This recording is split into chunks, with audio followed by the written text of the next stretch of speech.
Good morning, good afternoon, and good evening, and thanks for stopping by. Our dedicated team will guide you through with the latest updates and theories at Starbase, Texas.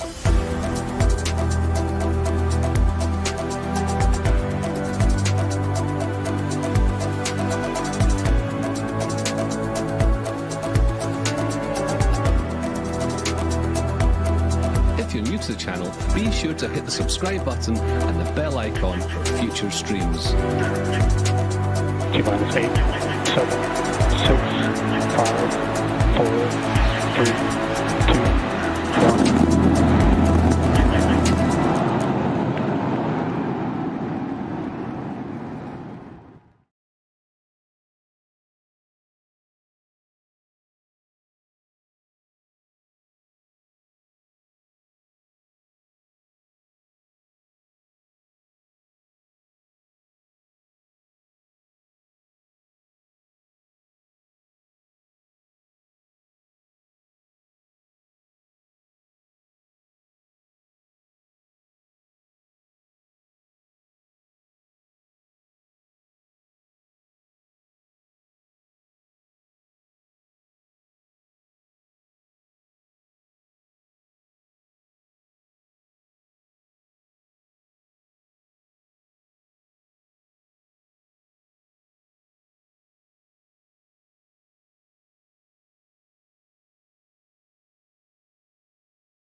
Alrighty then. Well, hopefully we have sound now. Sorry everybody for that.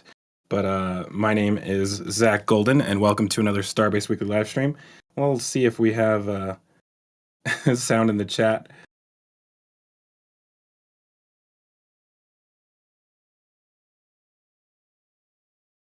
Alrighty. It looks like there we go. Looks like we got sound. So yeah, sorry everybody for that. You know, these things happen from time to time. But yeah, so welcome to another Starbase Weekly live stream. Like I said before, when I thought I was speaking to y'all, I thought I was going to have Alex with me today, but I don't believe he's going to make it. We'll see if he ends up showing up later. But we do have Todd joining us. So Todd, thanks for being here. Yeah, thanks for having me, Zach. Should be a great day with great pictures and hopefully great results at the end of the day. But yeah, should be a good time. Yeah, and it's going to be a very, very busy day today. Obviously, doing this stream today, and then we have the actual launch hopefully happening. According to SpaceX, the weather is supposed to be about, I think they said about 47% favorable conditions. And I don't know, hopefully that improves. I'm actually looking at some of the live streams right now, and you can definitely see a lot of clouds in the background. So hoping if they're going to rain on the party, they come and do it now instead of at 6:30 p.m. tonight. So, just get that water out of the way and let us move on. I have a feeling that no matter what, SpaceX may do this. If we base this off of past launches, it's been quite a while since we've had weather conditions even be in the realm of possibility of affecting a launch. And I think the last time was SN11, and we all know how that went.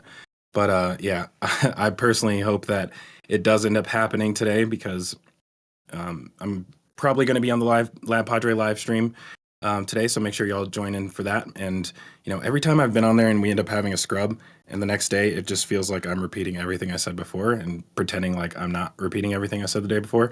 So it is kind of awkward, and I do hope that that we're able to do it in one go. But yeah, like I said, really exciting. Really excited for that launch today. I'm hoping everything goes well. Literally have my fingers crossed right now for that V2 ship to finally get its act together.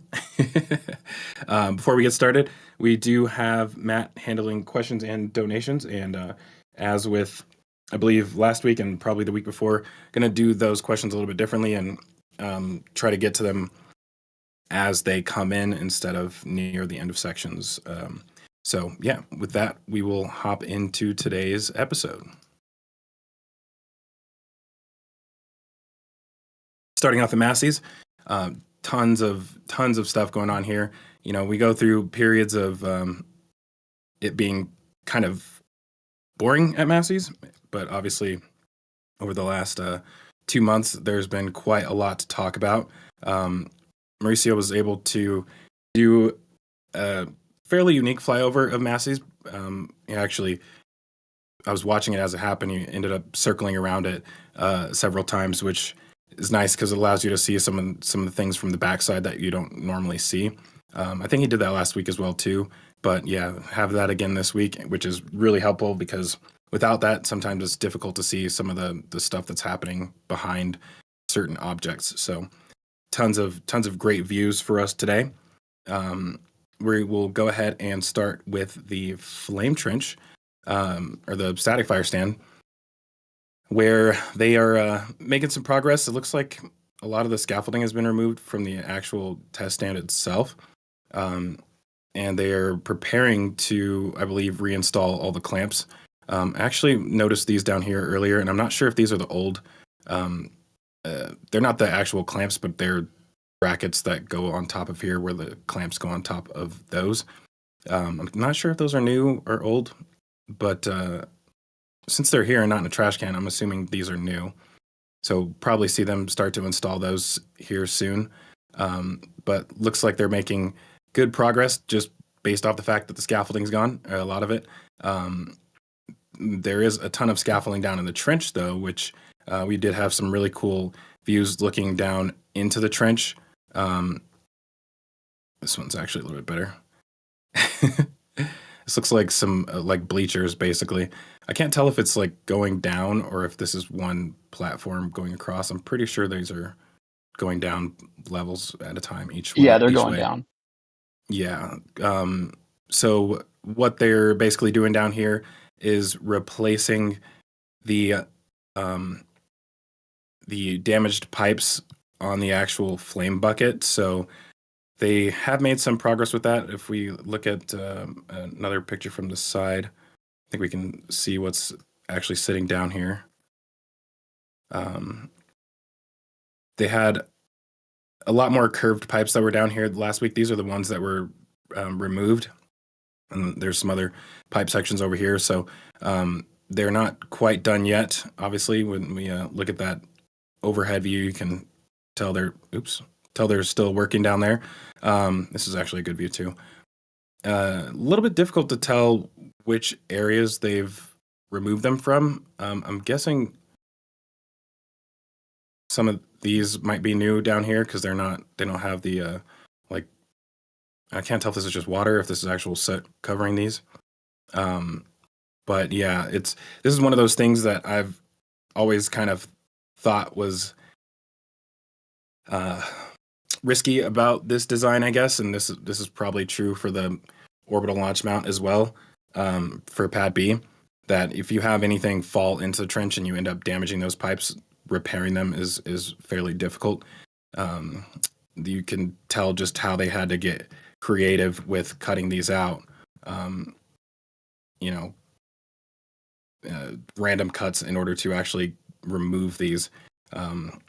Be interesting to like see that process, how they actually pull them out and then weld the new ones in, because you got to get underneath them as well too in order to actually weld them back together. And in some locations there's a bracket underneath it, so I don't know how you actually get up under there to weld the bottom side.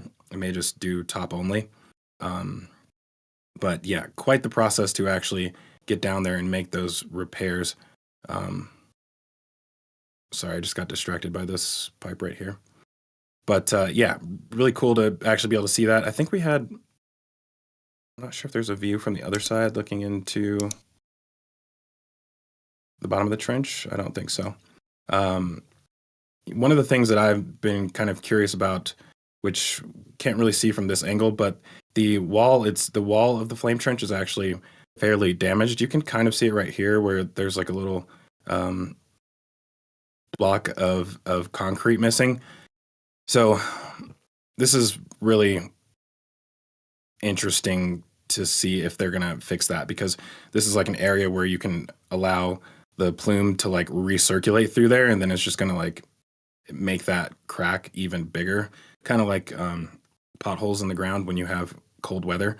If you get ice freezing in it, then it makes those cracks bigger. So it's kind of the same thing, except arguably probably a lot more destructive in this case with the exhaust plume.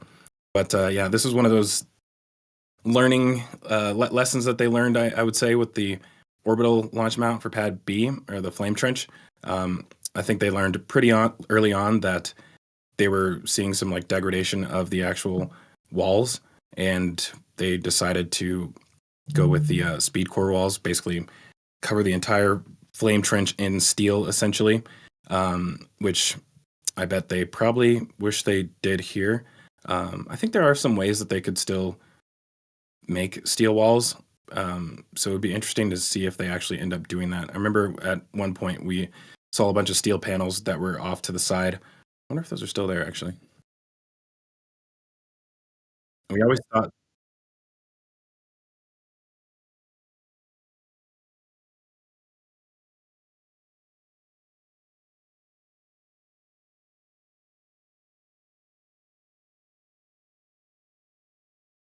yeah, I was wondering if they're still over here. I think this is them back here. These steel panels. I'm not sure if those are the same ones from a few months ago. I imagine they didn't move, so that might be them back there. Yeah, I would expect that if they're going to put those steel panels on the walls, now is the time to do it. So maybe once they get done with the actual repairing the flame bucket, that might be next up on their list. Still some things that they haven't touched yet. I guess they're more low priority items. In particular, this moving platform right here, still haven't started breaking out the concrete. I think this is actually like fairly easy to repair. There is rebar through this, which you can kind of see right here. But I feel like if they just break it out with a what do you call it, jackhammer, they may be able to salvage that rebar or just replace it. But the actual frame of the platform itself should be fine. So I imagine soon they'll probably end up breaking that stuff out. It's probably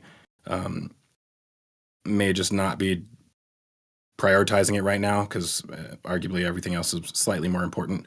And even I guess this is probably maybe the last thing you need, considering it's really only used for moving the stand on and off. They don't necessarily replace Raptors at the test stand as they did in the past at the launch site. So yeah, I think the thing that is stopping this from moving from this position, we finally figured that out. Last week we had some great angles looking down here, and I mean, after more than a year, we had no idea how this platform actually moves. But now we can kind of see that mechanism down here. It's basically like a rack and pinion design, and these are the motors that actually move it. And those were completely destroyed, so that's why it's kind of locked in that position. I always thought maybe they were underneath it, but it turns out they are exposed on the outside. So I imagine we may see those replaced soon. I'm not sure if they can do that without moving the platform first or not. They may have to like lift the platform off of them and then put those down there. I'm not sure how that what the order of operations was when they actually installed this, but I imagine these came first and then they lowered the platform on top of it.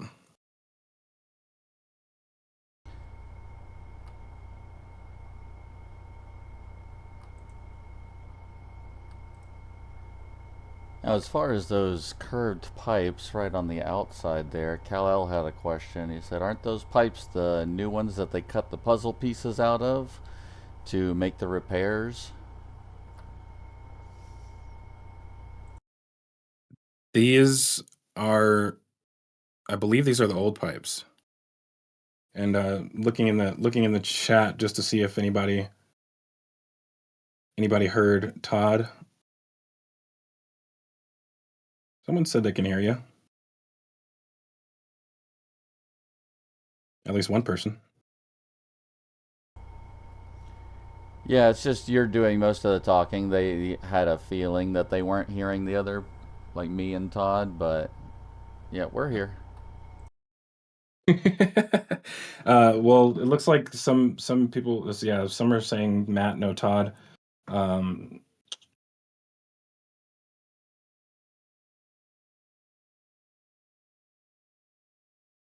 Cool.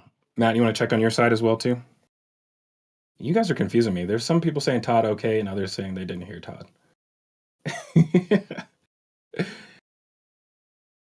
Man, y'all made Todd drop out. Is he talking right now? Because I don't hear him. He dropped out and he's coming back. Were you not hearing him when he was talking? I did in the beginning, but I haven't heard him in a few minutes. Welcome back, Todd.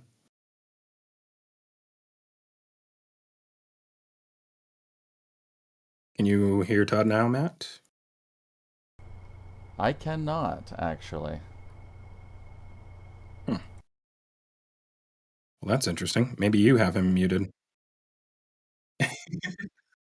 This is really weird. It's like half the people are saying no, Todd. Matt can't hear Todd. Let me do a little work on my end, and I'll see if I can figure something out real quick.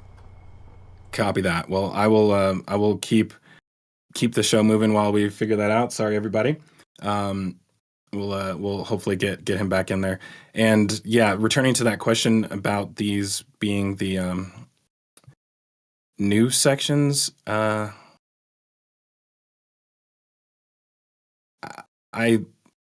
suppose it's possible, but I think like if they cut them in order to make them fit together, like in order to butt them up against each other, I think these cuts would be on the side and not on the actual top face of it, which would be this side. So I don't think, I'm pretty positive these are the old ones. They just cut them out like this in order to actually get around the welds. At the same time, I actually don't see the welds, marks for the welds that would have joined them together on the sides. So yeah, I'm pretty positive these are the old ones though. Last week we were able to see all the new ones and those are gone now. So I am assuming these are the new ones. Checking in with you, Matt. Do you want to give it a try again, Todd?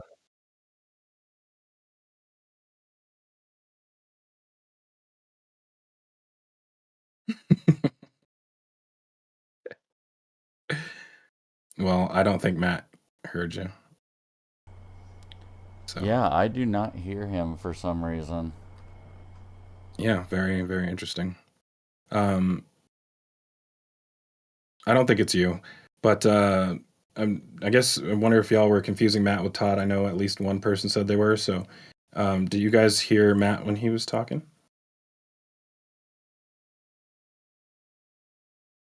This is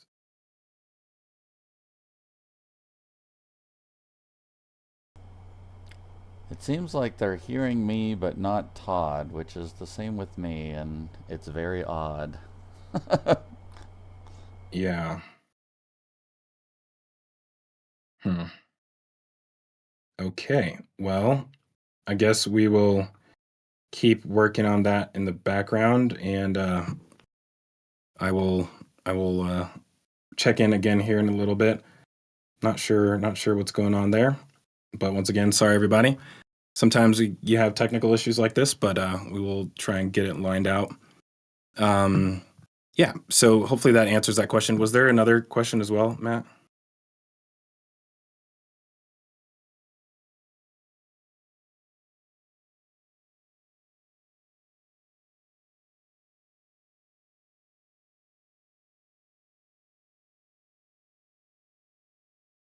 Todd, you want to try one more time?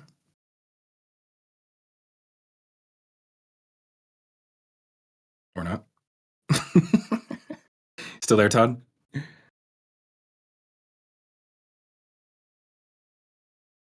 Okay. Well, I think he may have Yeah, I'm not. tried to reboot or something. Looks like he's there. Yeah, I'm not seeing him try to chat through Discord, so Yeah, I'm not seeing it either. we'll see. Okie dokie then. Well, it's all good. We'll figure it out. So I'll continue in the meantime. Yeah, so where were we? Next to the actual trench, they have been working on the what's going to be. There's actually 2 bunkers now, so let's see if I can find the best view of that. I like this side view right here. So they have obviously they did the floor of that a few weeks ago, last week actually, and now they're starting to form up the walls. So this is a really interesting structure. They got columns on the inside, which is weird. It almost suggests that the roof is going to support quite a lot of weight. I don't know if that's actually to support something on top of it or if it's to prevent the structure from collapsing if they have another event like they did with Ship 36. But right now, with the way things are shaping up, it kind of seems like things will definitely be a lot more protected than they were before. I think the one area where we may see less the hardest area to protect will be the actual ship QD. And I've been wondering if they would move the QD to the other side, so move it to this side. But I don't think that's the case, and we can kind of tell that based off of the actual framework for the QD. So these are the 2 levels for that QD, the actual gantry.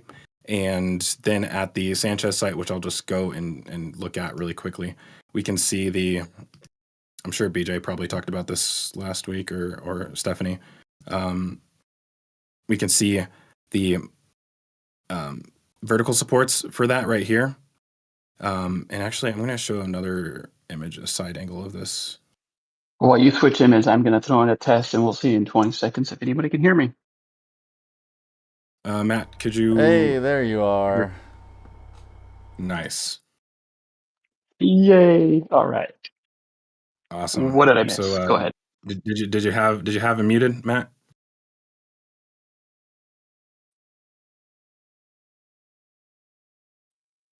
Well, I can I tell get it, you. Matt. Sometimes Todd gets pretty No. annoying, so I can understand why you muted him.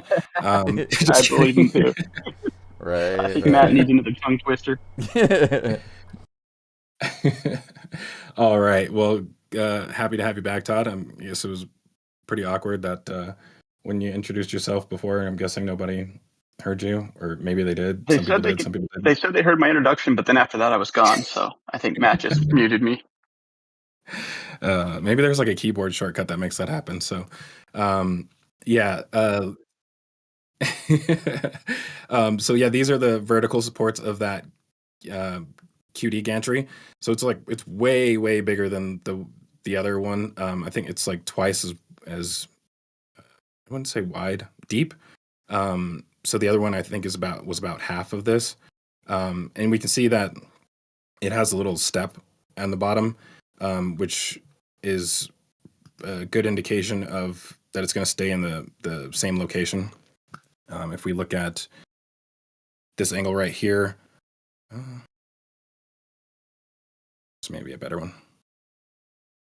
Not really.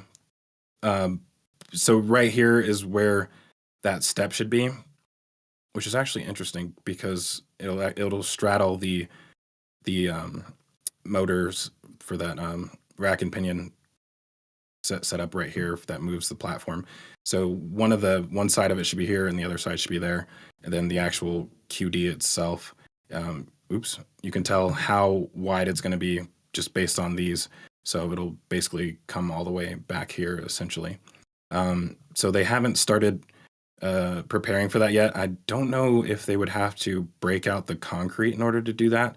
In order to put embed plates in there, because you can see the embed plates for the previous QD. And I don't know if this is going to be able to interface with those. So they may have to possibly break out some of the concrete in order to do that. Right here, and then over here in order to place those embeds down there. But It really depends on how sturdy they want it. Do they want, because they could, I mean, depending on how thick the concrete is, they could bolt into it. But if there's only the two bolting points, you'd think that they would do embeds. If they use the original two at each location and then another one further back that's just bolt down, it might. But I think they're realizing they want strength here. I would think they're going to chop it up for some embeds. Yeah, I mean, you can see. I suppose it's possible that it could use one of the four. Then, I mean, maybe you could just use anchor bolts through this in order to like secure the backside of it without having to actually break out the concrete. Yeah, it's gonna be interesting to see how they actually do that. I mean, that's one of the problems I would say with the wall in general is that it's hard to make repairs on it. And here's another angle of that wall down here that you can tell is damaged. Is this rebar poking through? I can't tell. Or just cracks. Man, it looks horrible. But yeah, so I guess the other question related to that is whether or not they'll actually put some sort of like shielding over the QD. Obviously, given that you have this huge bunker over there. I'm trying to find it. I was talking about this before the show. The one, it's really good having these angles of the flyover, but sometimes when you're right above it, it's hard to get everything in one frame, in the same frame together. So like being able to see both the trench and this bunker at the same time. But yeah, so obviously both bunkers have fairly thick, well, extremely thick concrete walls. So it'll be interesting to see if they end up putting some sort of shielding on this. It's like similar to what they have at the launch site with the orbital launch mount bunker. I have a feeling they probably will. I would. A lot of people were wondering why this wasn't more protected in the beginning, and I did answer that in my episode that I released yesterday. If y'all haven't seen that, make sure to check it out. But yeah, the original system out here was basically designed by the GSE team at McGregor, and everything at McGregor is exposed, and it's all super close to the test stands. So they're really only have the risk of Raptor engines exploding. They don't have the possibility of actual vehicles exploding out there. So the risk to infrastructure is far lower at McGregor than it is here, but is designed by the same people, and they really, I think we're not anticipating anything ever happening like this. So it was basically designed in that way. We're just expecting nothing to ever happen. So yeah, this, in my opinion, is now being designed by the same team that did the launch site, which is the Pad B, specifically all of the GSE. So the bunker for the launch mount, and all of the tank farm stuff that is designed, I think, by the team out of Florida. So yeah, much different design. The bunker itself is interesting with it having basically three partitions. And you can see holes through here where different commodities will come out of that bunker. Human for scale. Also, those Yeah. are huge bunkers. Yeah, very large. It's weird that there's 3 of these. The Kind thought of makes sense out process of the last third one. night. We had a thought last night. One's methane, one's oxygen, and one high pressure, keeping them separate, like through each different Yeah, that would area. make sense. I guess in that case, you would have your methane on this side, LOX on this side, and high pressure in the middle. Um, Yeah, I'm guessing they'll probably have some sort of fire suppression system in there as well. I don't know if it's actually going to be fully enclosed. I think the sides will be open. That's maybe why they have these pillars here. Because I don't see any way it doesn't look like they're preparing for walls on the outside on the outer edge of this. So they'll probably leave the sides open and just protect everything underneath it with the roof, which is probably the best way to go. Making it a fully enclosed structure is risky because then you have the risk of leaks on the inside and gas buildup and whatnot. So if you had a fully enclosed structure, then you would need to vent the inside, probably purge it with gaseous nitrogen or something like that. So it's not impossible, but also not ideal. So in this case, having it open on the sides still allows them to have access, bringing equipment in through the sides without having to actually push it through like a doorway or something like that, or install everything before they do the roof. So yeah, I think this will be a really big improvement on what they had before. And I guess moving over here, they also have that second bunker, which is basically the comms hut. So power distribution and the control systems for basically the everything in this tank farm. So the methane side, the actual test stand, water deluge system, and all of the control systems for the GSE will all be in here. So they're still working on getting all of that conduit laid underground. They did a lot already, especially underneath here. They're still running it back to the methane farm as well. So yeah, they've done a lot of work this week getting all of this stuff back here for the methane farm. So they looks like installed 4 out of 6 vaporizers over here, and then 3 vaporizers on this side, and then also have these skids for the actual valves and whatnot. So yeah, it's really cool the way they did this. Is, like I said, basically nearly identical methodology as they used at the orbital farm for Pad B. So you can see in the front, even in the front for this tank, they even have that on a skid. I know there's a better angle that shows that. Yeah. So basically, instead of having just a manifold on the ground or several manifolds in front of this, they have basically all the connections for this tank in one skid. So they just have to run essentially probably hoses down from the tank to each of these ports. So that's pretty cool. I like the way they did that, and I think they did the same thing for these 2 tanks right here. It looks like they both come into this this manifold right here, this skid. And they also are making progress with the actual methane pumps. So we can see basically identical to what's at the launch site.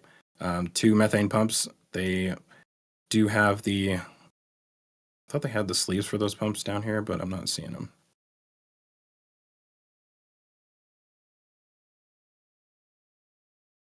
They probably moved them somewhere.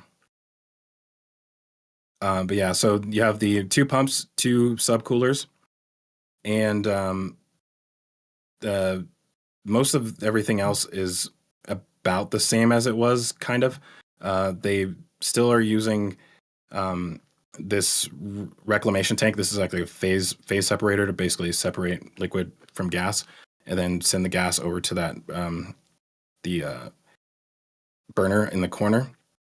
And they don't actually have a true reclamation system where they're liquefying gas back into turning the gas back into a liquid and basically reclaiming everything. Pretty much any boil off, they're just burning, which is something they are not doing at the launch site.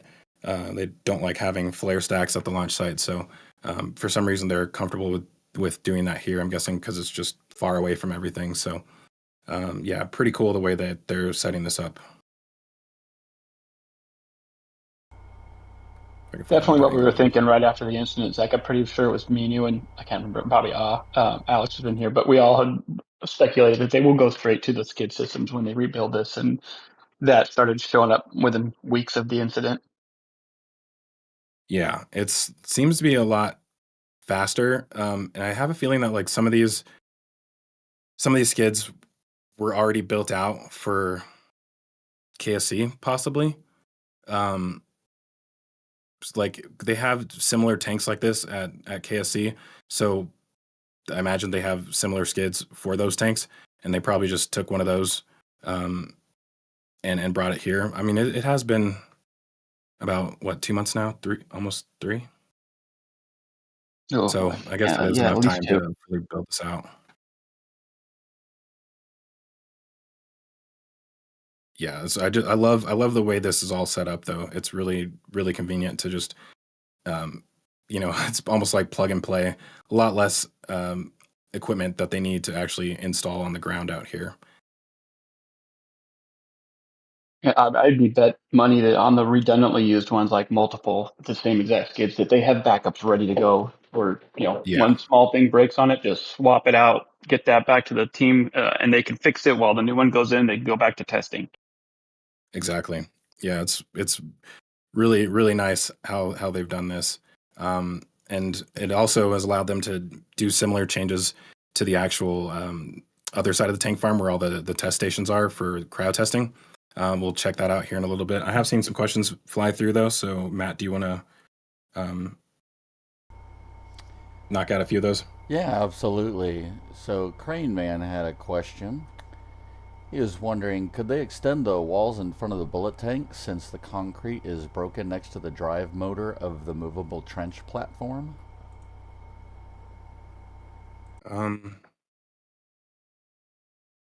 So wait, can you repeat that one more time? Oh, there's the new pipes.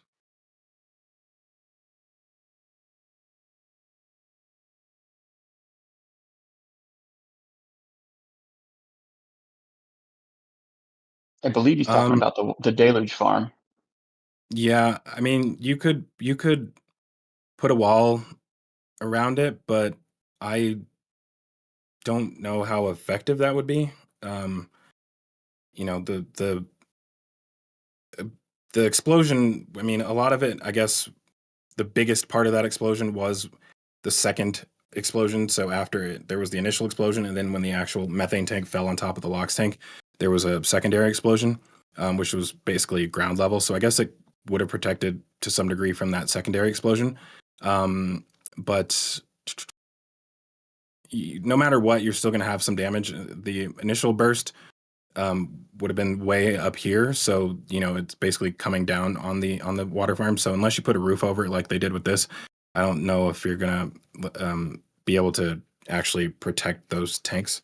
And I honestly can't see them installing a roof over this. I think the tanks are too close together to do that. Maybe. I mean, I guess it's not impossible because it would be about the same width as this roof, maybe slightly longer or slightly wider. But yeah, I don't see them doing that. But it's not impossible. Yeah, not impossible, but I don't know. All in all, I think the deluge farm actually took it pretty well. Yes, there was some damages on the lower end of the pipe work down there, but for the most part, it's all still there. Just minor repairs for that area. Yeah, I think it was luck more than anything. Most of the debris large parts of the ship landed over here. Specifically, I think it was the common dome. Yeah, I believe it Or was the was it the Common Dome. That's yeah, the what I'm common dome thinking. landed over here. Um, and it could have easily landed over here, so it's kind of luck that it landed over here instead. But yeah, everything is equally at risk. I do think this is now the most at risk, though. Obviously, um, with most of this being protected, I don't know. I don't think they're going to be able to do anything with the pipes that have come out of here. So these will probably still be on racks. And yeah, you still have some risk to those when they come out. We'll see if they end up doing something with those, like enclosing them somehow. But I doubt they'll do any kind of shielding. But we'll see. It's not impossible. Awesome. Was there more questions? We had one other one from Moody Blues. He wants to know, when will Zack be able to quit his boring day job and just do this full time?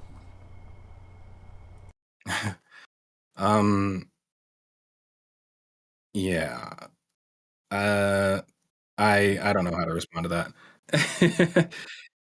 Doing this full time is not easy. Um, yeah, I don't know. I don't know how to respond to that. It's probably not going to happen though. Let's just say that. Yeah. So moving on, I guess the next thing in line would be the booster cryostation. So they have made some great progress with this, and this is a really awesome view, which I've been waiting for a long time, where we can actually see into this really well. You can see all of the mechanical work down here, as far as the hydraulics and yeah, I guess mostly hydraulics. But yeah, they're making some great progress with this. It looks like it's mostly done. All of the clamps are installed. And all of the actuators are clearly installed. I think now it seems to me like one of the only things remaining is just finishing the QDs. So they did install the QDs last week. This week they've already got the methane side for the most part plumbed up. It looks like it's completed at this point. So All you the have major the lines actual look like it. methane. Yeah, like your main fill drain line. If I had to guess, this is probably the methane bleed line, and then you have the pre-press, and then a whole bunch of other smaller gas lines that are coming to this. And on this side, they have to do the same thing. So it's almost identical as far as how many inputs are going to each side, which is really interesting. Yeah, so they're still got to put those flex hoses in on this side, and I'm kind of wondering if they'll end up putting some sort of cover over this, but I don't see any place for those to actually mount to, so that might not happen. I wouldn't think they But would need to, since there's nothing over here but just vapors and fumes and liquids. It's not like they're getting heavy heat in the area, so I don't expect to see covers myself. yeah, I mean, at this point, it's kind of like every other area of the tank farm where all of that stuff is exposed. So yeah, probably won't see anything actually covering it. It would look cool though. Yeah, I think this is going to be ready to go long before the first V3 booster is done. We have not seen any progress on booster 18 in quite some time, ever since that methane transfer tube was installed. We haven't really seen anything, so it's still missing the aft section and the entire methane tank. So yeah, I think they're probably waiting on some testing, qualification testing, in order to actually finish that. So like, I'm kind of skip around here really quick. They have been doing testing on this test tank 17. They, at this point, I think, have performed six cryo tests on this. So last night was the sixth test. I was actually out there about a week ago, and they did 2 while I was out there. And since I've been back, I think they've done 3 more. But yeah, it's nice to see that, because it's been sitting here for so long, and it took forever to actually do it. But I think the amount of setup work was and really intense on this. So not only did they have to get all of the hydraulics for all of these actuators installed, but there's lots of sensors and whatnot that are connected to the actual tank that all needed to be routed to whatever controllers and data acquisition stuff is out here for that. So quite a lot of setup work involved in this, which kind of makes it difficult to go from one test to another. So we're still waiting on them to even produce a test article for the forward section of the booster. So obviously with the new interstage, the hot stage ring, they're going to need to test that. So we were expecting that after this, they would move on to doing that, but I don't know if they would be able to necessarily do that here without making heavy modifications, because it's not going to have the same setup. And so on that note, they have been working on the old can crusher, which a lot of us thought this was dead for a long time. It was just kind of just sitting in the front corner of the site, and we were wondering what was taking them so long to scrap it. But it looks like they were smart and kept it just in case they needed to use it for something in the future. And right now they appear to be preparing to do that. I think if we have another angle of this, it's not it. So this crane was preparing to lift this structure right here. It's a kind of a weirdly shaped structure with six legs on it, and I believe they were preparing to place that in the middle here. We did see it lifted on Lab Padre's Rocket Ranch camera, and just based on seeing the guys in the middle of that, in the middle here, you can see a few workers in there. They more than likely placed it in the middle here somewhere. I'm not sure how they would have done that though, because there are steel plates in here for bolting actuators too, but I don't see anything new down here, so I don't know if they just bolt straight through the concrete or something like that when they're attaching this. But also, in general, no idea what this actual this stand is being used for. But if I had to guess, it may be something to do with that aft section, or sorry, forward section of the booster. They probably also have some things to do for the ship as well, the V3 ship. Depending on how much is actually changing with that ship, they may have to test. I don't know if they're changing the aft section at all. It's still a 6-engine ship, so maybe they don't necessarily need to do qualification testing on that. Maybe we're only waiting on booster testing, so that's a possibility. But either way, I think more than likely this is related to that forward section test, but I just really can't figure out like how that would work, like what you would need in the middle of this in order to perform that test. So I don't know, maybe somebody in the chat has some ideas. I've been looking, I haven't seen much. Because yeah, it's confused us too last night. We do have a question in the chat from Leonard though about, he's wondering how is test tank 18.1 being powered? Powered? I'm guessing he's just referring to how they're actually able to do the test, like if they're as far as site power goes. So one of the things that has been the case since the beginning here is that they have always had the ability to run the entire site off of generators, and it wasn't only until I think it was early this year or late last year where they finally got this on the 3-phase power from Brownsville. Up until that point, they were running the entire site off of generators. So they actually initially were each of these control boxes, or these bunkers right here, they would have generators next to each of these. So there's one here, another one here, and then they had obviously the big one for the methane farm.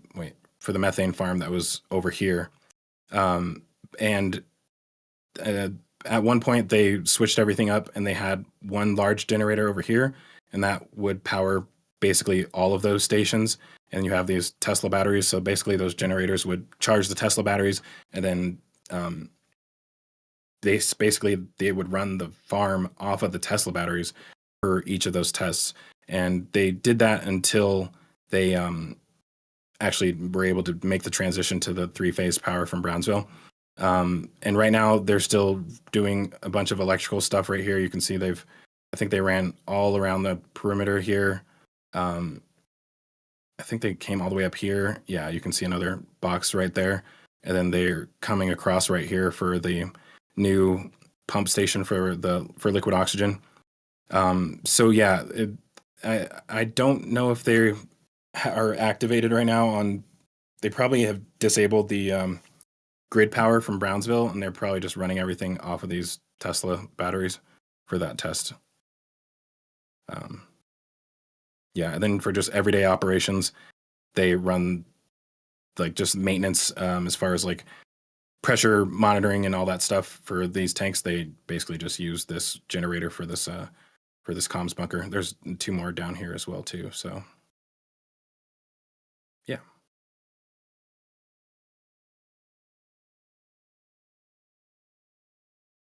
Yeah, no idea if they're done with testing for test tank 18 or 17. But yeah, I mean, they're definitely putting it through its paces. 6 tests. Wonder if they're testing something different each time, because we know they're doing some internal testing on the actual transfer tube, and I don't know if there's I don't know if there's a landing tank in there actually. Now that I think about it, I think it's just a transfer tube. But yeah, so they have some internal tests, obviously external, pulling down on the cap and the actuators on the bottom for the thrust puck. So definitely a lot going on there. So moving Hey, Zach, on, I've got a quick yeah. question, Zach. One thing we came up with in the show and tell was, do you think that there's a possibility that they use test tank 18 to test out the fit for the new cryo stand over there, just making sure everything gets lined up? Or would this be possibly too much damage after they're done to even want to attempt that? I don't see why not, but I mean, I don't know what they would get from that, honestly. I mean, it does have, I think it has, yeah, it does have the actual clamping hardware. So I suppose they could put it on top of that cryo station if they wanted to, just to actually function test this. Does it have both QDs on it though? That I'm not Yeah, sure now I about. can't remember that. It's been in there so long, I obviously can't remember. Yeah, I'm not sure if it has the 2 QDs on it or not. So that would probably be the limiting factor on that. I imagine it does though. Alrighty, so moving on to the other tank farm operations going on. So they are preparing to redo the LOX pump system, making that a little bit closer to what they did at the launch site. And this is weird. So they have the valve skids over here, which are a little bit different than the ones for the methane. So, of course, you can't see it from this view. Well, I can explain it without showing the other ones. So they basically split off. So there's basically four valves total. So initially kind of thought that they were going to put large LOX pumps like they have at the launch site, but it doesn't appear that that's what they're going to do, at least at the moment. So right now, as far as we can tell, I don't think you could split your input and output into 2 from one of those LOX pumps. So I think they're actually going to end up having 4 smaller pumps here, which is interesting. And they do appear to probably be a little bit larger than the ones that are over the ones that are over here currently. So they have 5 right here, and if I can't tell if they're going to be completely replacing these or if they're supplementing those with additional pumps for some reason. So yeah, it's going to be interesting to see. It could be like a 2-phase pump system where they're pumping from here, low pressure pumps to the high pressure pumps up over here, basically. But yeah, it's really weird the way that these are split like that. So definitely you're going to have at least 4 pumps. Unsure of how large those will be, but it is. I think it's weird just because it's like I don't get why you wouldn't just use the ones that they already have for the launch site. I'm thinking about that. But yeah, so they're got to do a lot of rework on the actual plumbing. So they finally got some pipe racks down here. They have a bunch more sitting down here that they're waiting to install. But you know what? There is a possibility that they may need, for whatever cryo test that they do with this, if that does involve a cryo test or if it's just purely structural, they may need to actually run. Well, no, they already have this nitrogen line down here, so they'll probably just come off of that for this station. Sorry, just thinking out loud here. But yeah, so definitely some weird stuff going on with this, and even more so, I just noticed this morning. Oh man, it's going to be difficult finding that image again. I was trying to show this to Todd earlier, and I like searched through every single image. There we go. This is it.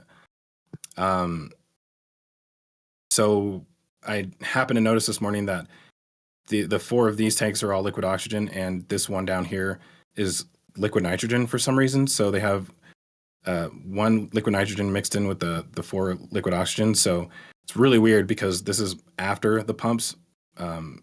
So it's basically going into the line that is where the pumps are already installed. Those pumps are liquid nitrogen pumps are down here. And so they come all the way over here. So this is after the pumps, basically. So it's really weird. I don't know.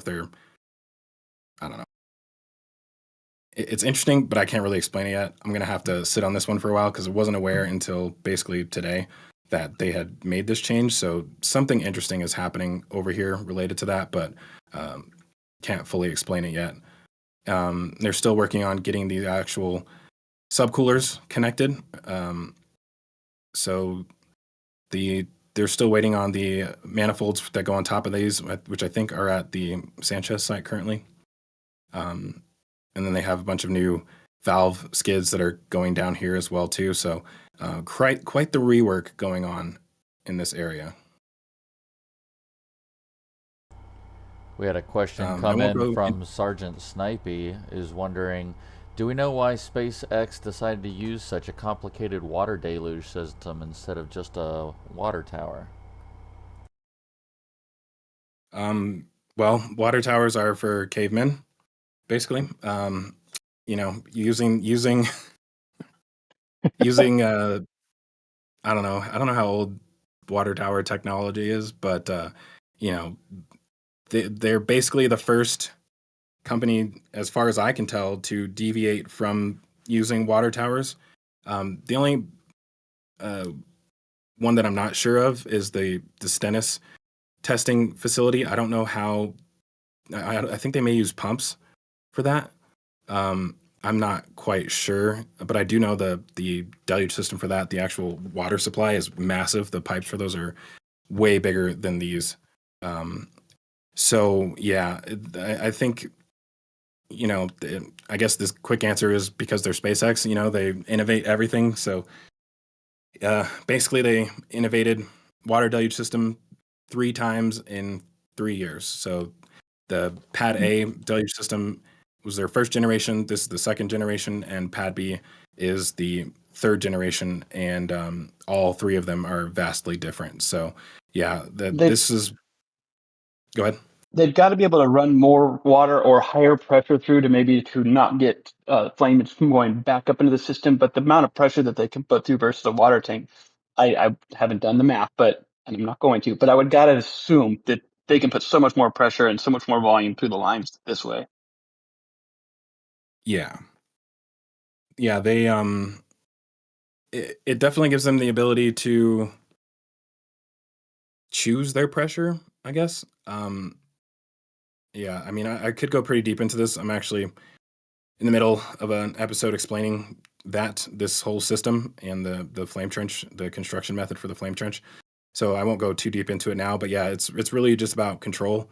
I think, and the main way you control gravity-based deluge systems is by choosing how many valves are open.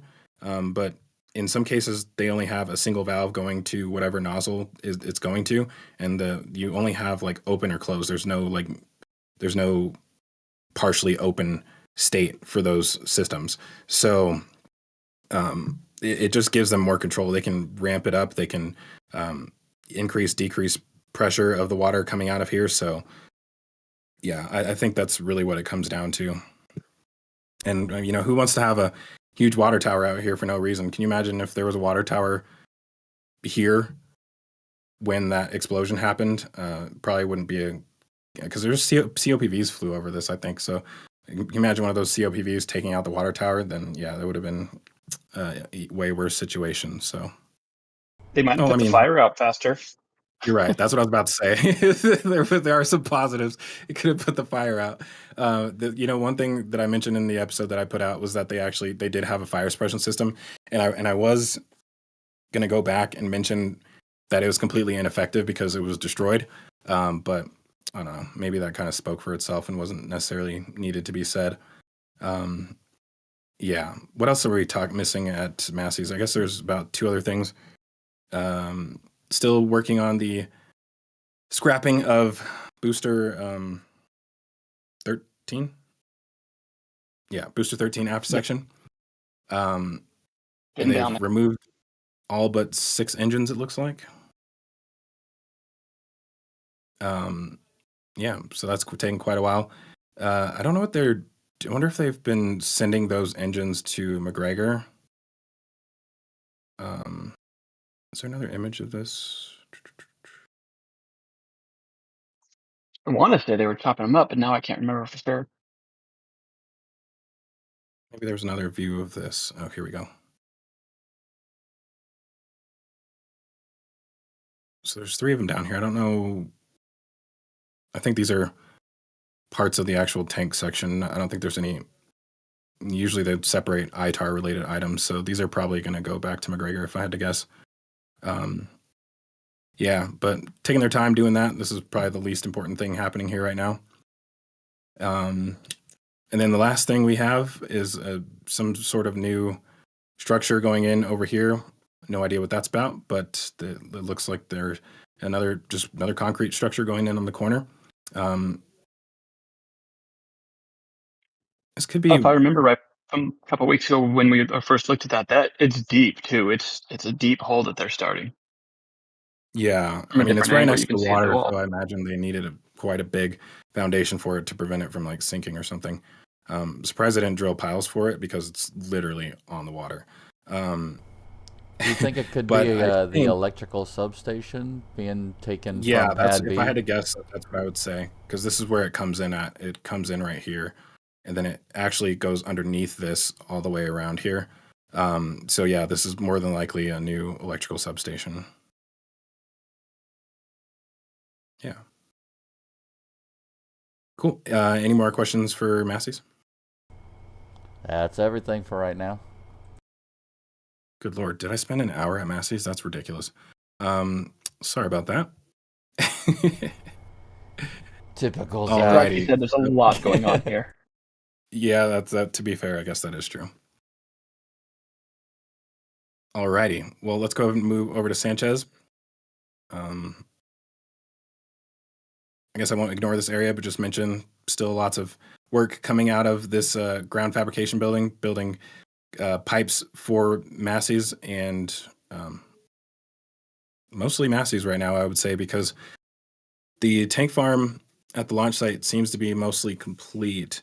There are a few things left that they're still working on, but most of that stuff seems to be complete. So I think soon they may begin moving on to Pad A stuff, but they'll probably hold off on that because they don't want to have to just build up storage racks to hold all of that stuff in the meantime. So Yeah, lots of stuff right here. Also destined for Massies, I believe. This is one of the manifolds for the subcoolers that I was talking about. So I'm assuming all of this stuff is going to Massies. They are still holding on to the ring wall structure for the static fire testing of the ship on the launch mount, which after flight 10, we'll probably see this come back out. I imagine they'll probably static fire whichever booster they're going to use next. That would be 15,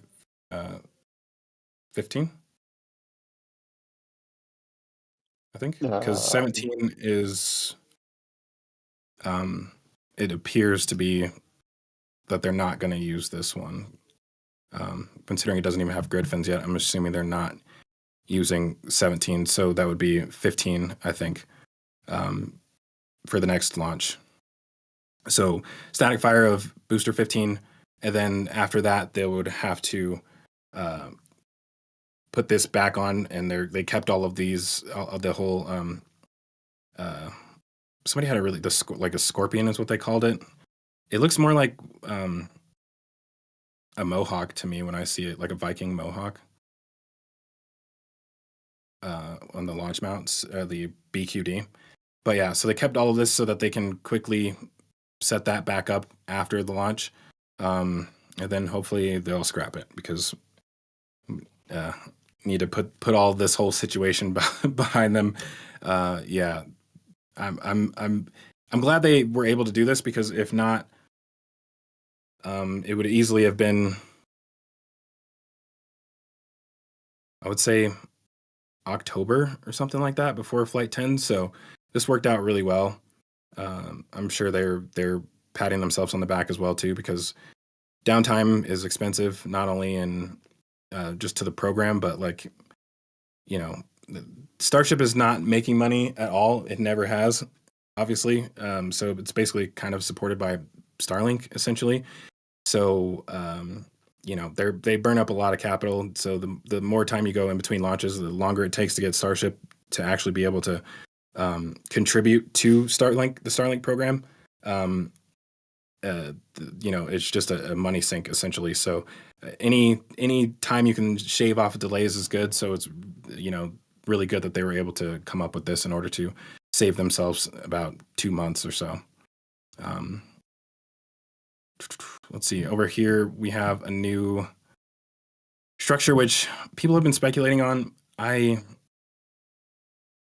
don't know what to think about it. Alex, sorry. Todd, what were you saying about this before? Or that was somebody No, I else? believe it was somebody else. Yeah, but I was unfortunately out of the show and tell during this, so I didn't hear other speculations on it. But personally, I'm absolutely clueless. It doesn't seem like a breakover rig, but I'm not saying it's not. But I have no idea what to go with this one. Yeah, I mean, I have heard people speculate that this is related to, helping lay the booster flat for transport, and I think it's too early for that, and also I don't think that's possible with this because of how short these actuators are. You would never be able to completely roll this over in any direction. So, yeah, it's really odd. These are really, really small. They're big, but they're small at the same time. These actuators right here. So very curious what this is actually used for. I wonder if it's even. It almost looks like a press machine. I was kind of starting to wonder that, because those actuators, like you said, they're big but not long, but those can put out some power. They're very stout as far as how much pressure they can put through those things and the mechanical advantage that they'll give. So it will do some work, but just to lay over, it just doesn't seem like they're long enough for that. Yeah, I'm thinking of the aero covers that go on top of the COPVs on a booster.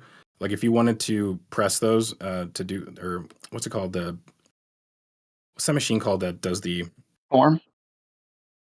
Say that again. To form them? To form? Yeah. I think it's called a press brake. That sounds right. But I'm You not are sure. Yeah, if correct. you wanted to basically It fold is a press steel. brake.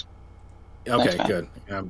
I'm glad I wasn't just making that up. So this could be something like that, but I'm pretty sure usually the actuators are usually on the top pushing down instead of pulling it down. So maybe not, but yeah, I don't know. This may be something for if I had to guess the inside the factory, but as to what that purpose is, difficult to tell at this point.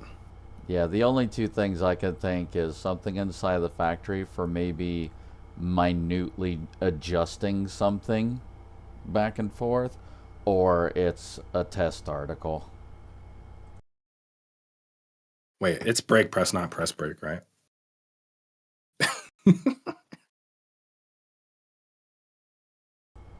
Yeah, okay.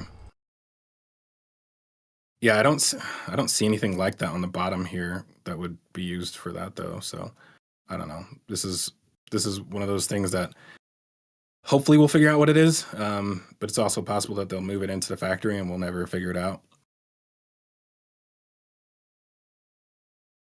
Let's see, what else do we have going on down here?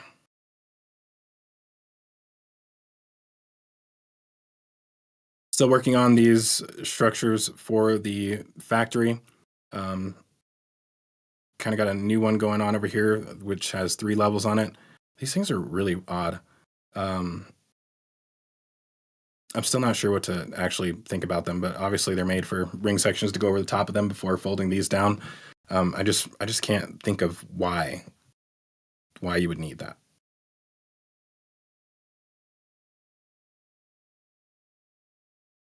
Yeah, you got me on these. I normally don't figure it out until it's completely done. Or we see them inside the factory being used. They're really confusing. Yeah. The only way we'll find out is if Everyday Astronaut does a tour and we see them. Or maybe, I don't know, maybe even in Elon's... Is he supposed to do that today? Yes, that is today. About 3 hours from now, is from what I've been seeing. Well, that'd be cool if it's in a part of the factory where the ones that already went in are visible, and then maybe we'll see what they're being used for. I doubt it, though, because the factory's so large, so the chances of happening to see these are fairly low. There's a lot of speculation it's going to be in the front of the office area where they set up the Raptors for display. Looks like there's some possible seats for HLS in there. There's been a couple things spotted up front, so a lot of people are starting to think it's going to be up front there. Okay. The most boring possible location it could go. I mean, it is going to be nice seeing the inside of the office building parts. I guess just that one part of it. Actually, we'll probably see some new stuff today for the... did mission control get moved into the office building? That I'm not sure yet myself. I hope it did. That would be cool to see that today. Yeah, I personally like to see the inside of the factory. Having some Raptors as props is nice, but being able to see the inside of the factory is even better. Yeah, so I did mention these before. These are basically related to the GSE or the gantry for the flame trench, and then we also have some other frames which are probably related to that. I'm not sure if they go on top of it or if these are just risers for the pipes that come out of the bunker that they're building. So this could go up against the bunker for some reason.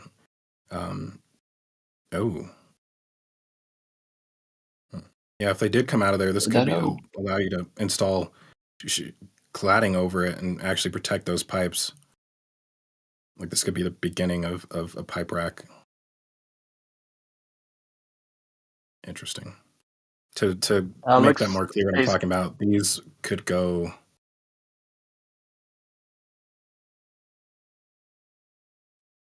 Real quick, Zach, while you're looking for that, Ryan Henson and chat. Say that again? Yeah. Ryan Henson in chat talking about the technical update is an audio only on an X space.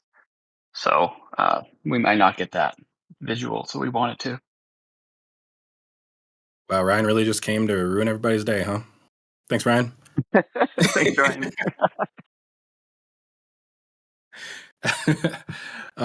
Yeah, well, that sucks.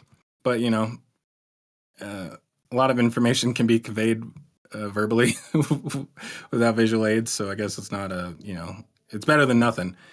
We went, I think, like 2 years, a year and a half of Elon saying he was going to do an update, and never did one. So yeah, beggars can't be choosers, I guess. Yep, take what we can get. Let's see, where did I leave off? I think there's some more down here. Scanning through these and finding what you're looking for is so difficult sometimes. Oh, look, some holes through there. So maybe that is for some sort of pipe related.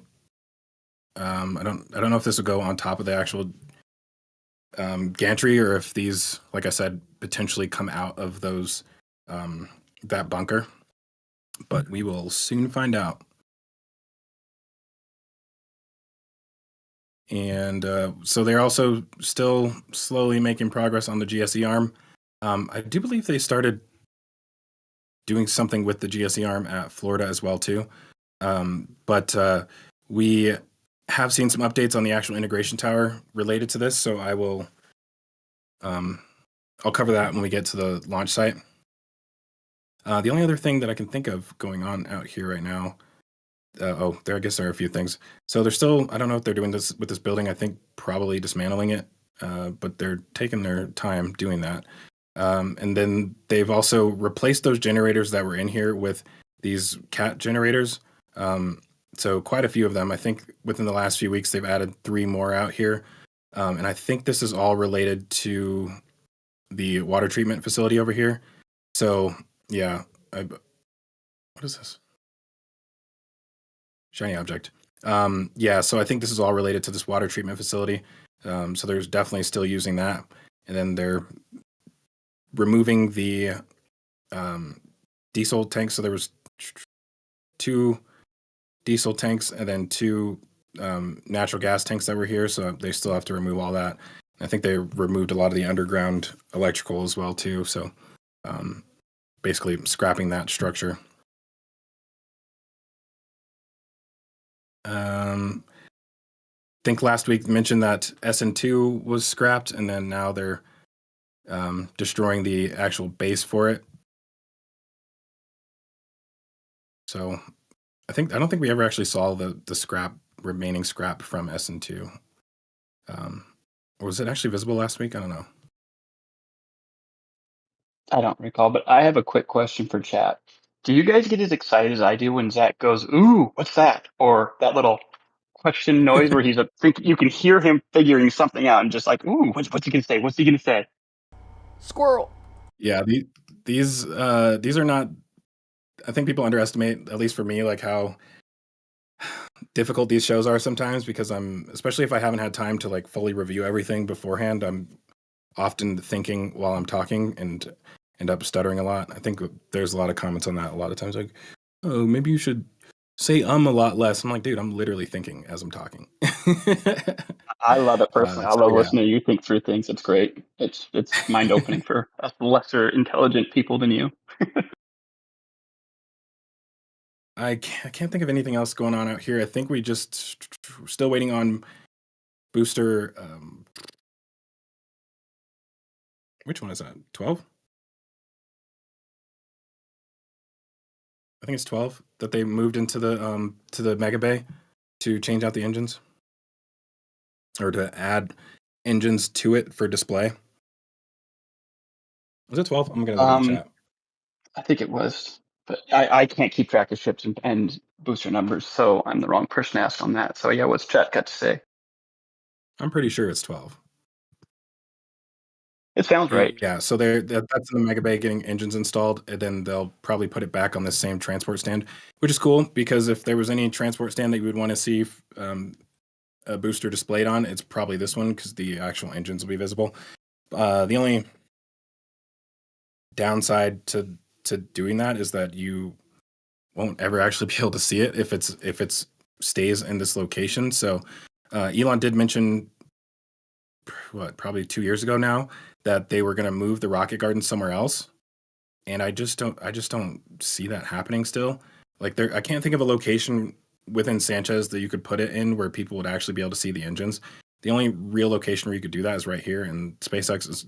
I doubt they're ever going to get this parcel of land right here. So unless they put that display somewhere near the Star Factory or something like that, that would actually be cool. That's If what they I even thought. put it in or maybe the front corner of the Megabay or Gigabay. Sorry, that would be really cool. I believe he So like, said more visual, where people can see it. I think he made that point that it was something, he's going to move them to where people can see him better. But yeah, I don't know where. There's some good ideas, but nothing that shows up yet that they're preparing for. right here, that'd be a cool spot. I don't think they could do that though, because there's a lot of electrical going on down here that they probably wouldn't want to put that on top of. Yeah, that's probably a public easeway for utilities. They probably wouldn't be allowed to put anything too permanent there that can't be Yeah. dug up easily. It is a good spot though. I don't think let me see if I missed anything else in Sanchez really quick before we move on. And then also, did we have any questions from Sanchez right now? We do not. Cool. I think I covered everything. I had a quick thought on those black and white stands down there. The one that looks like it has the foldable walkways, basically the top one there. They're all foldable, but yeah, I know what you mean. Yeah. Yeah. So are those for bringing a ring down over, and then they do the work on the inside of the rings? Yeah, but it's weird because I don't understand what work goes on the inside of the rings other than stringers. Yeah, maybe just so for I suppose. welding. Yeah, like I suppose it's possible that these could be related to stringer install, but I guess the question is how much space there is in between these platforms and the actual ring wall. It's hard to. Is there anything nearby that I can compare it to? Not really. I don't know what the diameter of this is, like how far away from 9 meters it is, because it almost looks like the ring wall would go right up against the edge right here, and if that was the case, then you're probably not going to be adding your stringers on from the inside. Yeah, I don't know. But it could be as simple as that. I mean, I imagine they're not attaching stringers by hand, though. Maybe they still are. I don't know. But if they are, I guess this would be a good way to do that. I thought they were longer than this as well, too, though. So, like, wouldn't think you would have 3 levels for installing stringers. I thought they were longer than that.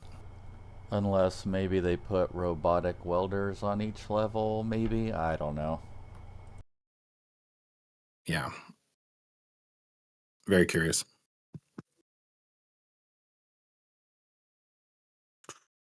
All right, I'm going to move us over to the Gigabay and old ring yard. I still label it as the ring yard.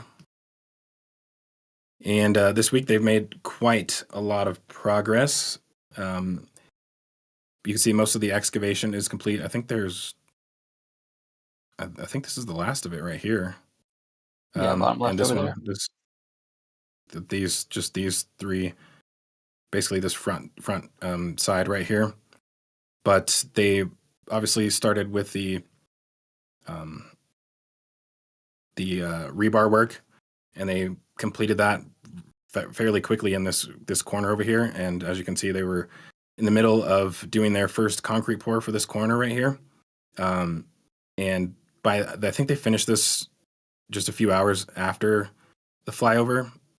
They took a break because it was raining, and they restarted, which I thought was interesting because I'm wondering if that causes issues with the long. I think it was like a 2-hour break they took, and normally they try to avoid doing stuff like that. But I'm no concrete expert, so I don't know what kind of issues you can end up with if you take a break like that in the middle of it. But the good news is they do have. I'm going to take us to Another image really quick. So the batch mixing plant is up and operational. I think it's maybe been about a week and a half, maybe 2 weeks now. They didn't have these aggregate piles down there when I was there a week ago, so maybe it's only within the last week. But you can tell they were definitely filling trucks as a lot of them. I think BJ said there was something like 240 loads that they did for that corner over here. So yeah, they weren't able to 240 get an loads. exact count because our rover was looking at other things, so we didn't have an exact number, but they assume it's around 140 to 240. Yeah, which is quite a lot. This is probably, I think it's 8 feet thick. At least. Yeah, like it's in these areas, it's about 8 feet. It's a lot less over here, probably like 3 or 4 in these areas. But yeah, it's very, very thick. So yeah, and doing that all in one day, like all of this entire, basically a monolithic pour for this area, quite a lot. So they are moving on. I guess the next area we're speculating is probably this side. That's what BJ was saying, just based off of the formwork that's back here, the direction that it's facing. So yeah, it looks like they may skip this zone and go to do this one next, which is interesting considering this one is almost ready or will be ready long before this one will be. But I don't know if that was the same process that they did in Florida or not yet. I don't know if there's a reason why you would skip this zone. Maybe it's just to leave this formwork up longer.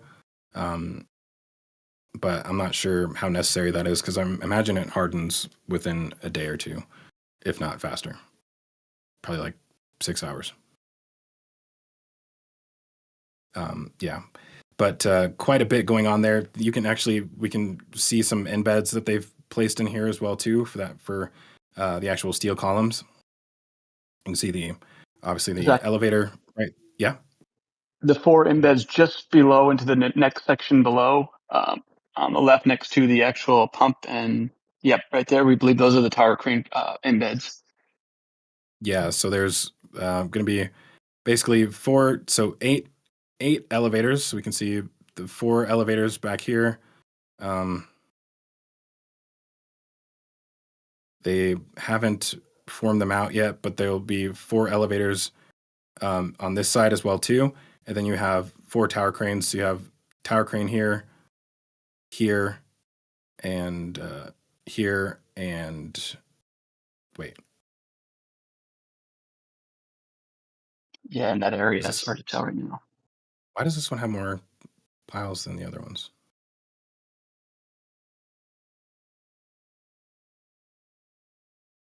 That's confusing. It's SpaceX. Yeah, this one, because the other ones only have 4. This one has 8, Yeah. so that's weird. But yeah, so either way, this is where those tower cranes are going to be. So this is going to be a lot different than how they did the mega bays and the high bay. So we won't see them bring out large sections of the building, which is good in some ways because it basically means that they won't have to clear lots of area within the Sanchez site to build out those modules. But I feel like it'll probably take about the same amount of time. But it'll be faster because they have 4 cranes working on it.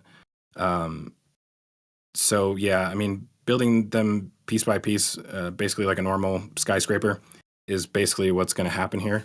But I think it'll probably go up rather quickly, if I had to guess. With 4 cranes working, it should be pretty fast. It is quite a tight space for 4 cranes, but I think they'll. It's going to be interesting to watch, and they're moving really fast with this. They're a few weeks behind where they are in KSC right now at the Roberts Road facility. I think at the Roberts Road facility, they have only poured, I want to say, 1 side right now. So they still have 3 other aisles to pour, basically. They have, I think, formed out the whole thing though, as far as with rebar and all that stuff. So I do think within the next month or so, maybe 2 months, they'll end up catching the Roberts Road facility, which I don't think they have anywhere near as many people working, and they definitely are not doing 24-hour operations. If you ever watch Rover Cam from Lab Padre or NASA Spaceflight, when they show the entrance here, you can just see so many guys out there down there doing all this rebar work. Even with the concrete down there, there's just so many people down there working. The yellow vests make this pretty convenient to actually see them. But yeah, tons of workers down there. So it's quite a busy project. Yeah, Once they it's start really going cool, up, though, being able to you'll see probably each of see the four workstations. teams. What was that? Yeah. Once it starts going up, you'll probably see 4 teams, each team with their own tower crane working in sections at a time. Of course, they'll go up with, where they need to be together to keep sturdy and structural stability. But you'll see 4 separate teams with each one of the cranes going at the same time. So it's going to go quick once it starts going up, I think. Yeah. The interesting thing about these workstations that I've noticed, I think BJ was talking about this yesterday, but they have random piles at the front of each workstation, and then some of them have 3 piles like this one. It's really odd though that they have just this one in the front, so I'm curious what that's about. It would make actually more sense if it was in the back, if they have some sort of crane, because sometimes they, at least in the mega bays, they have cranes in the corners for lifting. I think they mostly lift the COPV covers, the aero covers, and then the raceways. They also obviously put a few other things on the outside of the vehicle, but they do have cranes, but they're all in the corner, so I can't. It doesn't make sense to have them in the middle like this, or in the front middle. So yeah, very interesting to see what those end up being used for, if we ever do find that out. But yeah, it's pretty cool though. I think you can almost tell which ones are for which, just based off of the amount of these that only have a single pile in the front, and versus the ones that have 3. So kind of get an idea how many are for stacking versus how many are for full stacked vehicles. Turntables versus workstations, engine workstations. I think if I had to guess, the ones on the backside are obviously going to be for stacking, because you have things coming in from this direction and then full vehicles coming out the back. So that's quite a lot of stations for stacking, which makes sense, especially for ships. You're going to be stacking lots of ships at the same time. And for boosters, not as many. If I had to guess, you'd probably only have just this side for boosters, and then all of the rest of this is for ships, if I had to guess.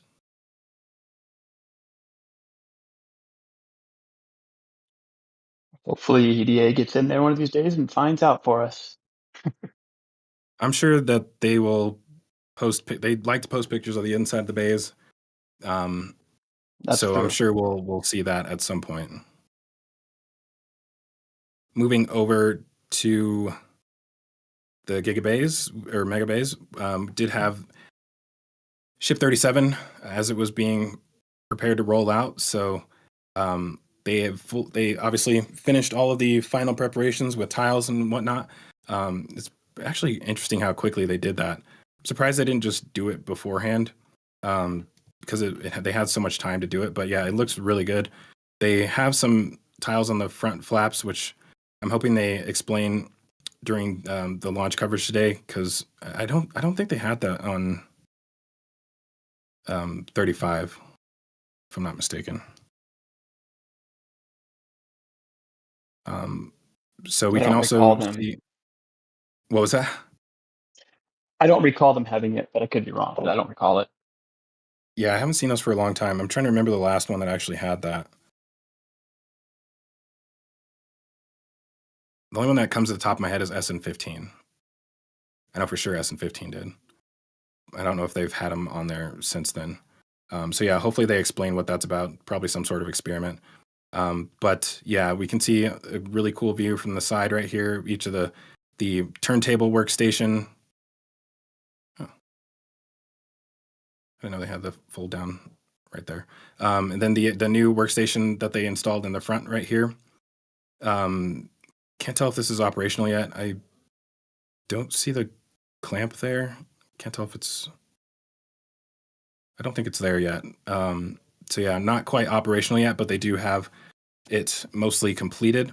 So that makes 4 workstations now, 1 stacking station, and it's really tight in here. Like the thing about this is that if you had a ship in the front corner right here, you would not be able to bring the Starlink box. Well, I guess with the Starlink, the Starlink box for the Pez dispenser loader, you would probably use that while the ship is on the stand. You wouldn't be able to use it while the ship's on the ground. I think they did use that with Ship 38.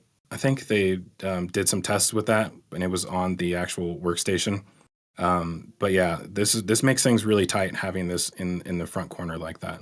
So yeah, it's a good thing they have that box ready to go. I think we'll probably see that the first time they actually load real Starlinks into a vehicle, which fingers crossed potentially could be on Flight 11. If everything goes well with Flight 10, I'm hoping that they finally change the flight profile, because we're doing the same flight profile for 10 flights now? Yeah, something like Technically, that, I guess 8 to with this year. 10, but little differences. But yeah, it's been quite a few. Yeah. So yeah, it'll be nice to see them finally move on to actually doing real payload deployments. But yeah, another cool view right here. We can see the front left station. Really, really packed in here. It's kind of crazy. The amount of room they have to squeeze ships by, if you had 3 ships on stands at the same time in here, is really crazy. You got to be really careful with those cranes to basically skirt right by the edge of this one in order to get it out. And you can see that they actually have to turn the ship to the side like this in order to get it out with the flaps deployed. Obviously, you could fold the flaps in and you wouldn't have that issue, but with the flaps deployed, you have to take it out diagonal like this.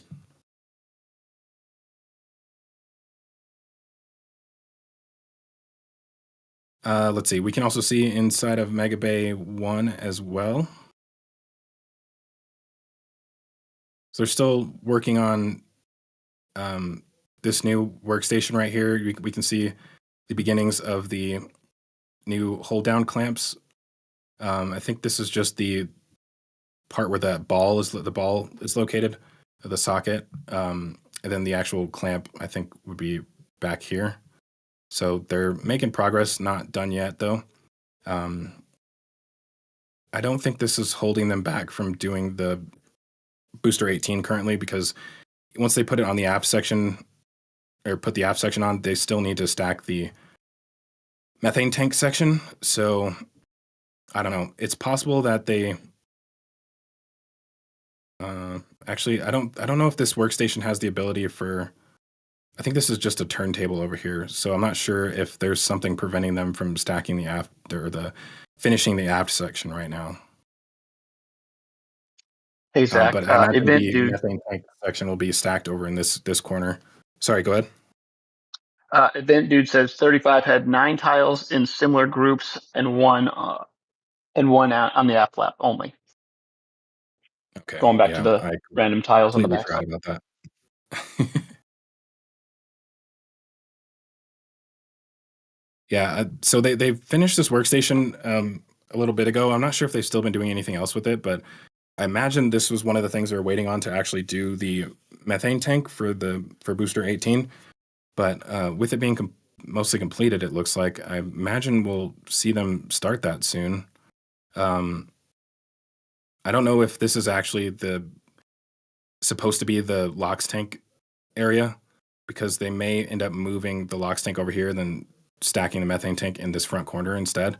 So yeah, difficult to know how that's going to work. But I do think I thought there was the elevator right here had slots for the chines, which you wouldn't need on the methane tank section. So yeah, the LOX tank will probably get moved over there if I had to guess. Alrighty. What else?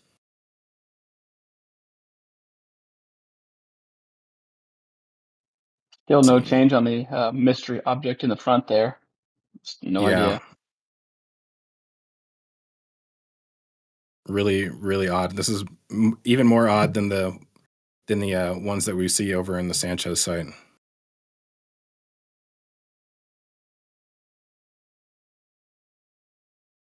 Let's see. Is there anything else in the front corner that I missed? Or the corner between the bays? We did have a couple of questions that came in. Yeah. Kai Nessel asked, do we have an idea of the work stand layout in Gigabay? I heard that all the turntables will be by Star Factory.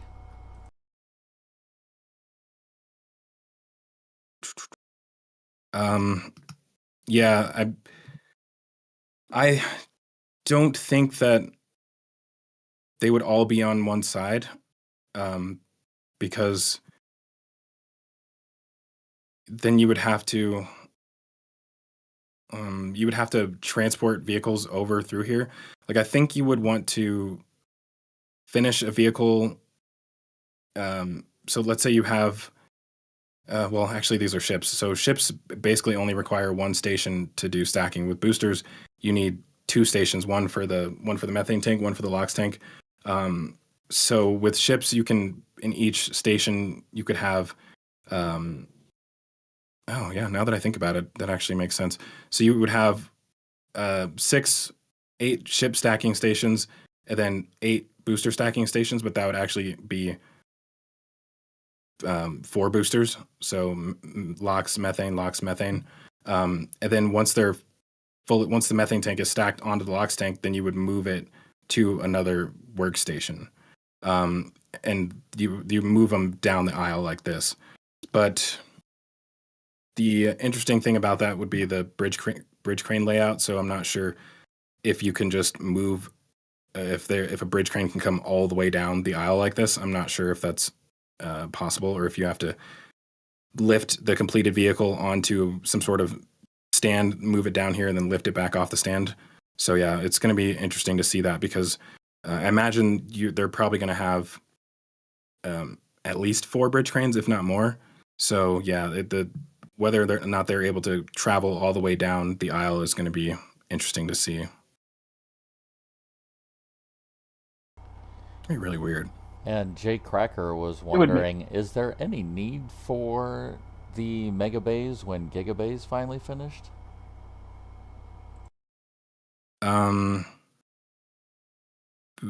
Yeah, kind of, at least for the first phase. So like, once the Gigabay the actual structure is complete, then they'll start working on the workstations, similar to what we're seeing in Sanchez for the Star Factory. So they'll have to build out each of those workstations one at a time. So I imagine they'll probably start with, one turntable for 2 turntables for boosters, and then 2 turntables for ships, and then a workstation for ships, workstation for boosters. They may actually even just focus on boosters first. That's probably what I would do, because eventually they're going to get rid of Megabay 1 and expand the Gigafactory in this direction. And I imagine once they do that, I wonder if they would even keep Megabay 1 at all, or Megabay 2 at all. But I don't think Megabay 1 will stay for sure. They'll definitely get rid of that. The question is what happens with Megabay 2. I have heard that there can be 3 separate phases of this building, where they finish this phase, come over and replace the Megabay 1, and then the final phase will be replacing Megabay 2. But yeah, that'll be a few years from now, because it's going to take, I would imagine, maybe I would say maybe this time next year, if not beginning of summer, when this one is actually completed. They did each of these, I want to say, in about 8 months, and they're they're not nowhere near as large as this structure. And yeah, with the workstations that are involved inside of here, you have to be able to replace what these are doing before you can actually get rid of this building. So by that point, the launch rate is going to be higher as well too. So they need to basically, I think, have this fully operational before they can get rid of this, because this at some point when they're actually achieve the launch rate they're supposed to be at right now, this we wouldn't be able to necessarily keep up with the manufacturing rate with just at least with boosters. You wouldn't be able to keep up. Probably with ships either. I don't think you'd be able to keep up unless you're reusing ships. You'd probably be able to keep up with boosters because theoretically you should be reusing boosters every time almost. I'm actually curious how many boosters they truly need.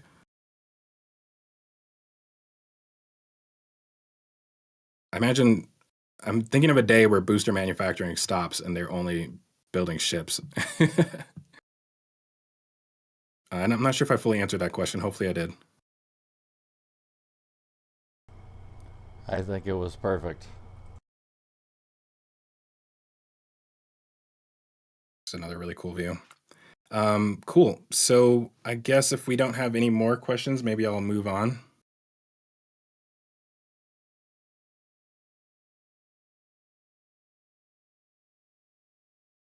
Lots of weird things down here. Alrighty, so I guess,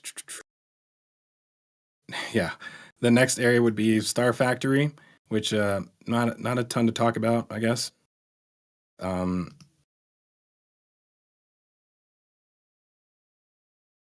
Yeah. Was there anything about Star Factory that was worth mentioning, Todd? Do you know? Because I don't think there's really anything new going on down here.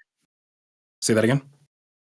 No, I don't believe so. I think it was pretty. I don't think we touched on it too much last night.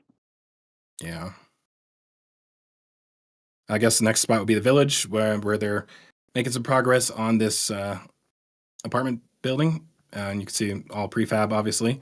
So going up pretty quickly, just trucks showing up with the prefab panels, and they immediately lift them in place, and then the trucks just leave. So sometimes it looks like, I guess, they're dropping them on the ground. But yeah, it's pretty much going up as fast as the trucks are arriving. So pretty quick. Not much to really talk about elsewhere in the village. Just the village being the village. So yeah, I guess we'll move on to the launch site unless there are any other questions. Cool. Alrighty. Well, to the launch site, we will start with the air separation plant. This is really odd. Todd and I were talking about this morning. Not 100% sure what's going on here. It almost seems that they're building a trench for cryopipes, but like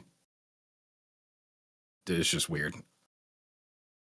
I'm not sure if that's exactly what this is or not. But they're definitely preparing to put walls up on the side of it, so it looks like a trench. But having pipes follow curves like this is something we don't often see. And also, Todd was mentioning there's no expansion loops on this at all. Todd, do you think this could be a big expansion loop, though? I mean, it could be, but I have to look at the other trenches for scale, and I think that they are bigger loops on those ones, and there'd be another one in between this and the other, but there's a very good possibility that that's all that is. But I don't know. Just the walls on either side, they're not done. They're going to go longer. There's starter bars on the end of them. It's just really confusing. Yeah, no idea what to make out of this right now. But they are doing. They've been doing a lot of work with drilling piles down here, CFA piles. So you can see them all through here. I think there are 2 rows of them. Yeah, there's 2 rows right here. I can't tell if they go all the way up to the edge right here. I think they do. And then I think they've started a third row, basically a U-shaped row of pilings, and all the way down to here. Actually, I think they're going all the way. Yeah, that's what I was just thinking too. Now that I'm looking closer at him, still confused. Yeah, the whole thing is really weird. I'm not sure what to make out of it. Like looking at the air separation plant that was at Sanchez a few years ago, and then the one that they're building in Brownsville, I just can't make sense out of the layout. So not sure what to say about it, honestly. Yeah, But and they're they're making obviously not progress. done. There's plenty of piles there for more. They're still digging, and they didn't even lay down the pile rig. It's still up in the air. I think somebody was taking bets on how that does through this launch. But yeah, they're not done. There's a lot more going in. Yeah, I mean, if there's one area, the entire site that needs piles, it's definitely this one, building this basically on top of dunes. But yeah, these are actually not as big of piles as what we've seen elsewhere. These look like 40 feet, maybe 40 feet or so, versus Yeah, 80 to 100 feet that we've seen elsewhere. So, um, yeah, not much else to say about that. But yeah, let's move over to. I think we'll go with Pad A.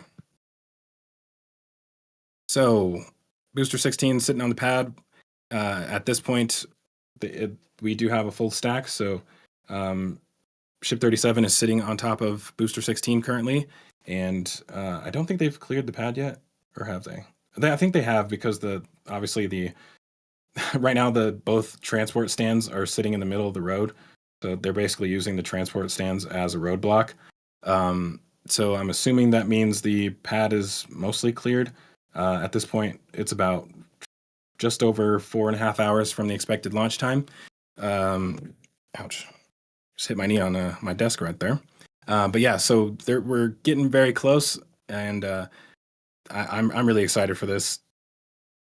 Again, as I was saying a few minutes ago, it's really good that they were able to pull off that ship static fire on the launch mount in order to speed up this process by at least 2 months. Because right now, if not, we would be looking at October essentially for this flight. So yeah, really good that they were able to pull this off, and I think a lot of people didn't think it was going to happen. You know, when I was initially first saw the Ship 36 explosion, my first thought was that it was going to be potentially the last flight of the year, or even the last flight for Pad A. And I pretty quickly changed my mind on that, because, you know, I said similar things after Flight 1, when Booster 7 basically destroyed the blast surface of the launch mount, and got proven wrong then. So as soon as I said that, I was like, actually, you know, they recovered pretty fast with Flight 1, so they'll probably think of something here quickly. And they sure did. So it's really nice that they were able to pull that off and basically move up that timeline. I think, you know, Elon was expecting that there was going to be, well, I guess before the Ship 36 incident, he was expecting one flight every 2 months until they basically Flight 11 would be a month apart. But I think right now it'll probably end up being 2 months apart, if I had to guess, because, like I said, they'll have to do static fire of Booster 15 after this, and then retrofit the launch mount again so that they can do the static fire test of Ship 38. So Ship 38 has been getting engines installed. As far as we know, all the engines are installed. I think there is some question as to whether or not the last two sea level engines were installed or not. But we do know that it at least has all its RVACs. So they're moving pretty quickly on that, and they probably should be fairly close to being able to pull off that static fire within a week or two after the flight. Obviously, there's going to be the typical refurbishment work that goes on the launch mount after this. So, you know, tons of cracked welds they'll have to fix, and you know, obviously all of the plumbing that they have to repair, anything related to the booster QD, potentially. So, yeah, I think the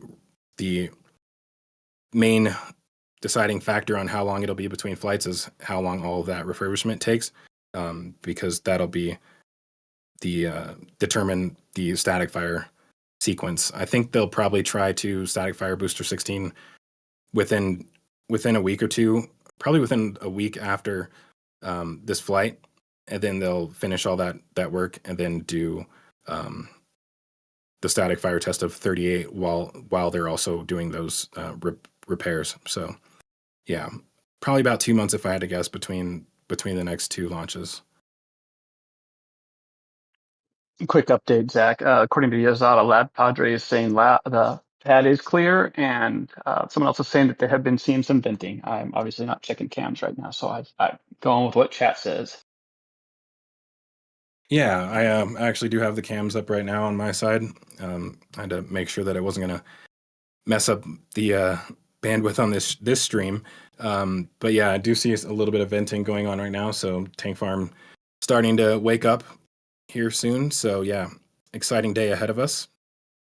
And just on that note, if y'all want to join me later, I will be on the Lab Padre live stream. We're doing something different today. I don't know if they've already mentioned it, but yeah, we will finally, after all this time, have cameras. So we'll be able to be on camera at the same time of the stream. I've been waiting for that for a long time, so that's exciting. You know, I actually need to do that with RGV as well, too, to tell you the truth. But not everybody wants to be on camera. No, thank you. Nope, I'm good. Yeah. Cool. So yeah, don't forget to join us there. I know there's a lot of great streams, EDA, NSF. But yeah, if you guys want to ask me questions during the stream, make sure to hop on there. I think, who else do we have? Starbase FR. He's from France. He has a YouTube channel as well, so he'll be joining us. Nate, who's often on here with us, will be joining us as well over there too. So, alrighty. So moving on to the tank farm. Not a lot to talk about. It seems it's difficult to tell right now because they've obviously cleaned up for this launch, but it seems like they're mostly finished with the tank farm. I think they still have a few. Wow. So from this angle, it looks like these are leaning. They are, right? I think it's the straps on them and maybe shadows. I don't think so. I hope not. Not already. They're not supposed to lean till after the launch. Right. I gotta find an angle where I can actually see those. While you're looking, it's just so pleasing to see how that tank farms come together compared to everything else they do to drive us people with visual deficiencies and problems, a little OCD. It's really nice to see it going together so nicely. Yeah. There's no way these are straight. Yeah, look at that. You're probably right. Something's off. When you look at the one that's directly to the right of the white tank, then you can see that the 5 below it are completely off. Yeah, so I think they have these cables that are supposed to hold them, and these ones are loose. I wonder if they forgot to tighten those. Uh-oh. Like these ones, you can see the tension in these ones, but you can't see in these ones. But they're all leaning forward. That's really weird. Maybe they tightened them last night. Yeah, seriously. Maybe they did that beforehand, but yeah, I that doesn't look good. But I mean, the good news is with those cables on there, they won't fall over. But I don't think they're supposed to lean like that. But yeah, as far as the actual tank farm goes, I think they're mostly finished on it. They do have a bunch of like 4 vaporizers that are still at the Sanchez site currently. So it seems like they still need to install a few of those. I don't know if I have an angle that actually shows the ones that are missing. So I think there's 2 possibly that are still need to go down here, and then there's 1 right here. So minimal work for the most part. Everything seems to be ready. I think they're missing a few pipes that need to go on here for the and 1 methane pump right here. But other than that, it seems mostly good to go. One of the big things they're still going to have to do, anything that's not like a vacuum jacketed pipe, like those are vents. Any of these sections down here, they'll have to basically do all the insulation on this. So I think they'll probably end up waiting until commissioning is complete. So that's one of the big signs that they have finished commissioning. But I think they need to actually do a full tanking test on a booster on pad B before they would actually consider the commissioning to be complete. But that's going to be quite the operation to add insulation over all of this. I suppose there is a possibility that they won't do that, but they did for the other side. They added insulation on all of this. So I guess this is just a detanking return line. So yeah, there's going to be quite a lot of insulation work that needs to happen, and it goes all the way down here over all of the gaps in here. So yeah. Other than that, they made some really good progress. It's nice to see it come together. Like they've done a lot of testing already. I think they've tested both the LOX and methane systems already. And that's kind of like one of the last remaining things as well, is to just take it out of the testing configuration. So basically these are set up to like recirculate right now instead of to actually go to the launch mount. So they got to add these small pipes in right here, and then it'll basically be in out of testing configuration essentially. So yeah, they're getting very close on that, which is good to see. Also kind of sad. I've liked watching the development of this, but I mean, it just looks so clean now. Oh wow.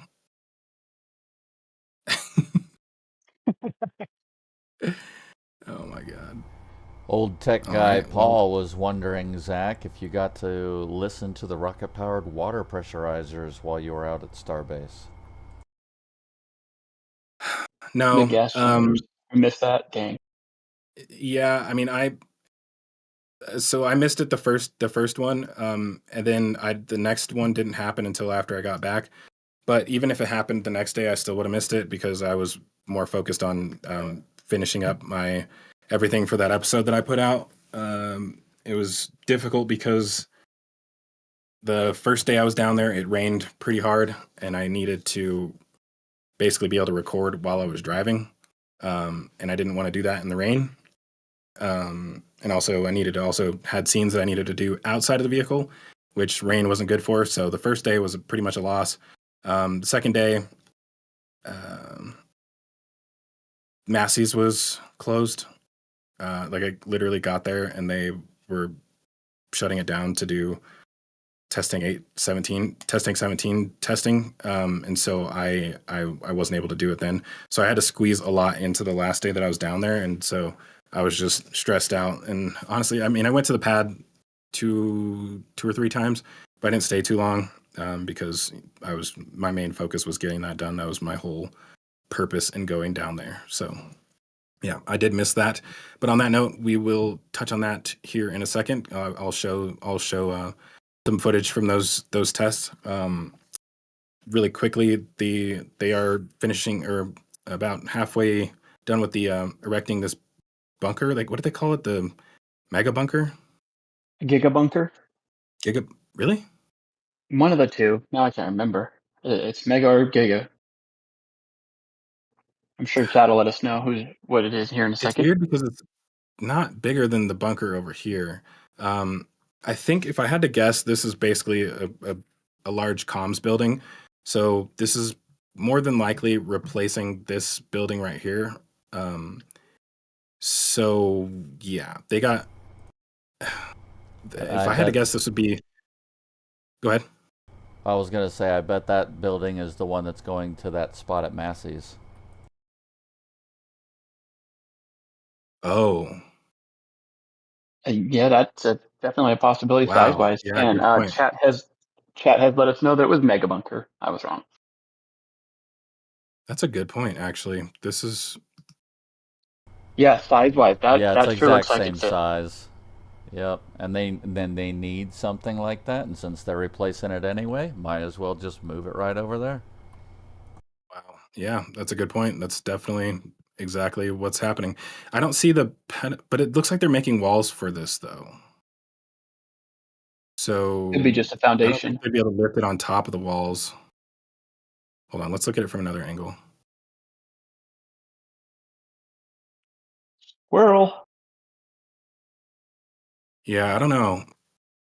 Um, I want to go back and look at the pictures before, of that bunker, but that was from a while ago before they did it, and compare the foundations. well, I suppose That was a couple years ago. it could sit on top of concrete walls. Like these could be to support it. Because then you would run all your electrical up underneath it or something like that. Yeah, because I think now the electrical comes in through the walls, but this way they could put the electrical up through the bottom. Underneath it, yeah. Huh.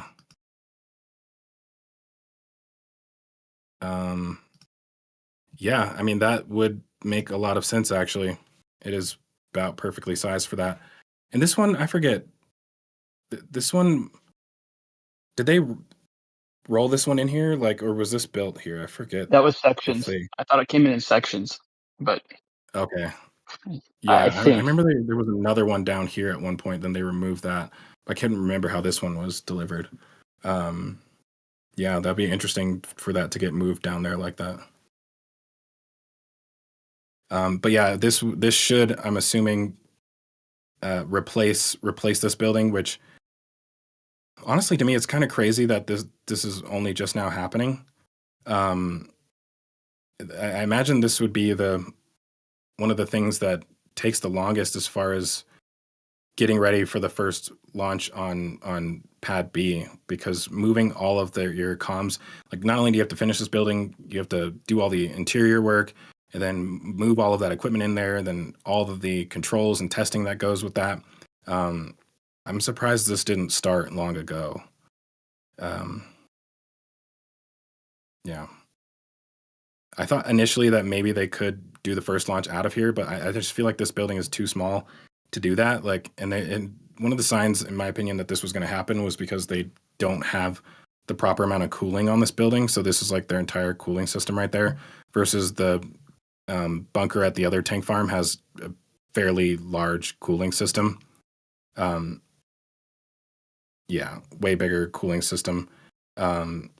So it was kind of obvious that this was not going to be enough for a pad that basically has double the amount of control systems, essentially. So, this is almost like 4 times or a quarter of the size of what it needs to be.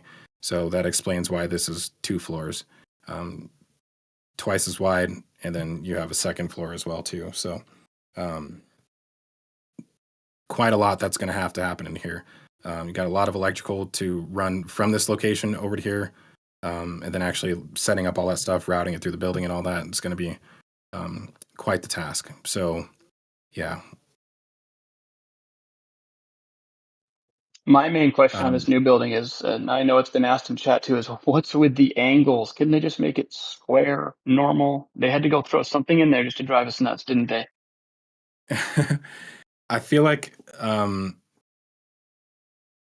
this may be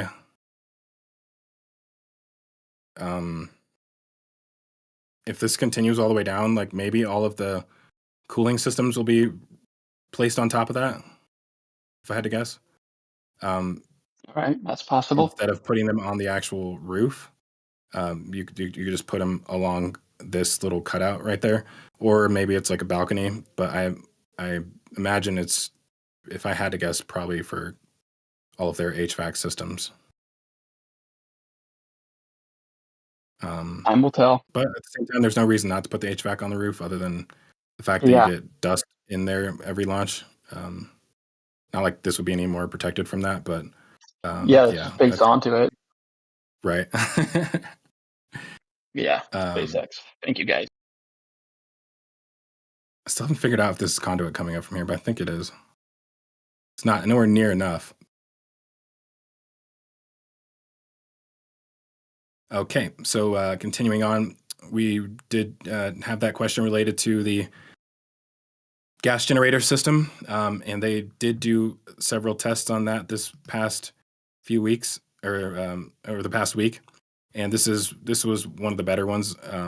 And before I play this, actually, if you if you guys haven't seen it, Starship Gazer, I'm not going to play it here because I'd rather him get those views on his actual video instead of, 900 people watching it through here. So yeah, make sure to check out that. Starship Gazer was like right out front of the site and had really had the only view that where you could actually truly hear it. And it sounds quite impressive. But yeah, these are the gas generators. This is a partial test. So you can see this was actually a little difficult because the lab hydro was having connection issues here, so it kind of cut out a little bit as it was going.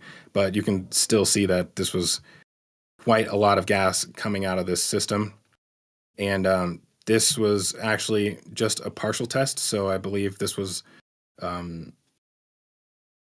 possibly just under or over half of the actual total capacity of the system. I think if I had to guess, this was under half. So I'm pretty positive it was just these 4 generators that were being tested during that time. And the way you can kind of tell that is because, see if I can find a good angle that like kind of lines up. Zach, when you're done with that, can you explain to us where we were seeing that steam come from? I saw different things on X that where people were thinking, and I'm pretty sure they were wrong. But yeah, explain to us what we're seeing from above it. Yeah. So basically, you have these. I'm trying to find the best angle of this. Go ahead and do that first.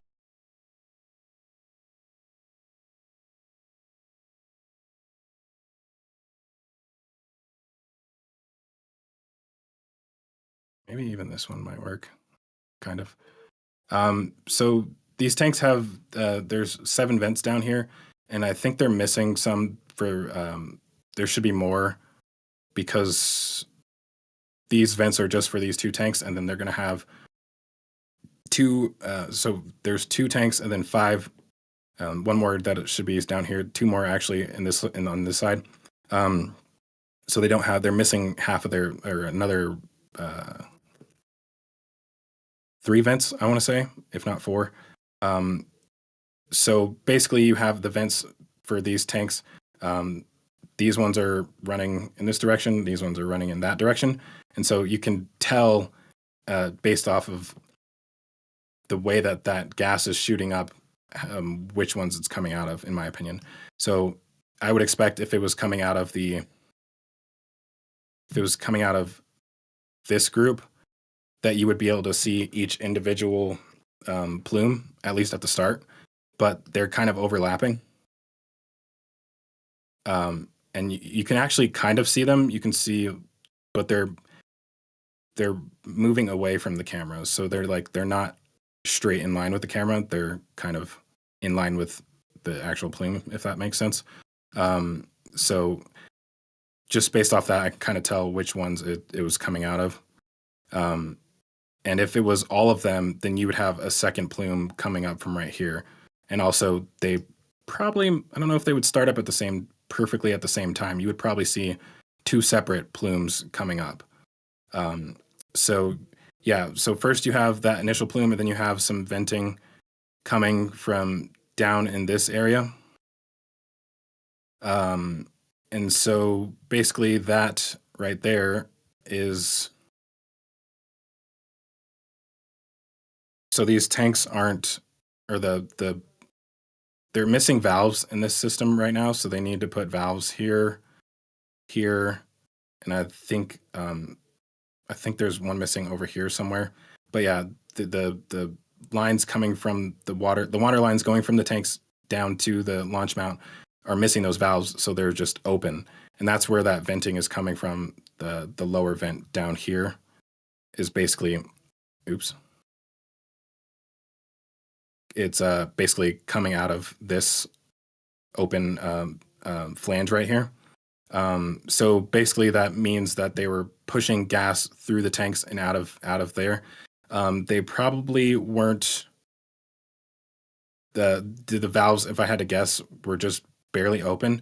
And so the thing is that I guess basically what I'm seeing here, if all of these vents are open and it's still coming out of here, that's actually interesting because they don't have any valves on this system down here to control what's going to the tanks. So really the only way to send more gas to the tanks is by closing these valves. So by closing these valves, you send more gas to the tanks. So it's possible that that what they did was close just one of these, and then that made the portions of the gas start going through the tank instead of coming out of the vents. So yeah, they're basically kind of verified that the system is working, not only just through the vents, but also through the tanks. Yeah, I don't think we'll see it quite like this during actual operations. Like I imagine it'll probably reach this point and then it'll shut, the valves will shut, because there's no reason to dump this much nitrogen gas out of the vents like that. You would basically want all of this going into the tanks. So this is probably one of the few times we'll actually see it tested in this way. I do imagine we'll see at least one more where they do a full test of both each system in order. So like, because you're going to have one system that activates first, which is going to be the one in the for the flame bucket. And then you have the deck system for the pancake. So that'll be a second. And I think the one for the flame bucket will probably be like 10 to 15 seconds before the bidet system on the deck. So I imagine we'll probably see one more test where they test the first system, and then 15 seconds later we'll see the other one go, just to do the full simulation of that activation. And on that note, that does get us closer to seeing the first actual test of the deluge system. I feel like we're still pretty far out from that. They have gotten a new tank in this week, which you can see down here is this one right here was just delivered. So they had to remove this pipe down here so they could basically drive this tank into position. So yeah, as if they needed more water. But yeah, now there's 5 tanks here, and then 5 here. We'll see at least 2 more installed here at some point. So it'll be 5 and 7. Yeah, so they're going to start hooking this up soon. They do already have some of the pipes down here for that. I imagine we'll see even more gas generators arrive. So, with more tanks, you need more gas, obviously. Yeah, it's getting close, but I don't think we're quite as close as some people would hope to that first test. There are several things that I think are preventing that from happening. So, for one, you need the I don't know if the actual sump pumps are down there yet. That'll be a question. But the other thing is the retention pond needs to be finished, and I think last time I was on the show, I mentioned that I thought the retention pond was going to be off in this area, but lo and behold, I definitely wasn't expecting this. I wonder how deep this is going to go. What do you think, Todd? Do you think it just go much deeper than what they're starting right here, or do you think it's literally just going to be as deep as what we're seeing right here? I think it's going to be 'Cause that's deeper, not very but it's much. hard to tell. I really do think it's going to be deeper.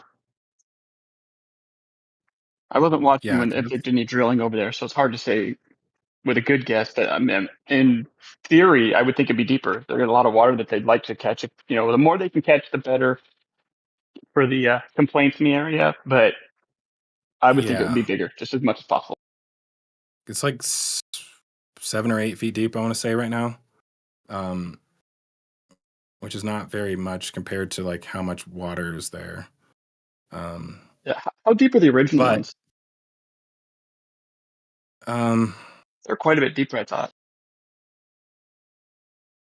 maybe they're not that deep. But I guess the thing about both of them is that, I guess this is about the same depth. The thing is, but this isn't. Oh yeah, sorry, this is the one for water. The thing about both of these retention ponds is that they only capture about I'd say so they capture about a quarter of what comes off of this deck. So anything that comes off in this direction will go into there. Anything that comes off of this direction will go into the trench. And same thing with this direction. It'll end up in the trench.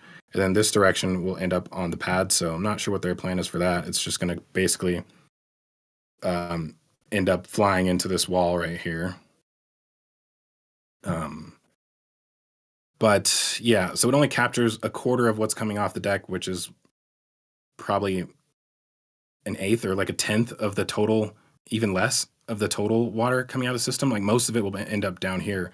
So obviously, when you actually are doing launch operations, it's going to start up, and then you have like several seconds of the water spraying out before you actually have ignition. So basically, you'll have like a pool down here that gets pushed out, a massive like vapor cloud right at ignition as it pushes out that entire pool that's generated down there, and then it'll keep going for a few seconds after liftoff, and so all of that will all the water that still is coming out after liftoff will essentially stay down here and have to be pumped back out, and then you'll have water that comes off of the deck that ends up down there as well too. So doing a test without a booster on the pad, without actually doing a static fire, means that this trench will probably be filled up to like right here, if not higher. So that's quite a lot of water. And I imagine I can't imagine them wanting to do that. They obviously did test the Pad A system without a booster on there, but like there was nowhere for water to collect, and this is a little bit different. We don't know if they ever did that with Massies. I don't know if they ever tested it without having a ship to do a static fire test. So that'll be the question, is if they really want to actually put that much water down there. Yeah, if they do, I hope we get a flyover the next day so we can see how much water is down there. Yeah. And also, I do know, and I saw the event dudes and a couple other people have verified. Yes, they did put a couple pumps. They lowered a couple pumps down there a while ago, a couple weeks ago, or it's been a little bit. So the pumps are in there.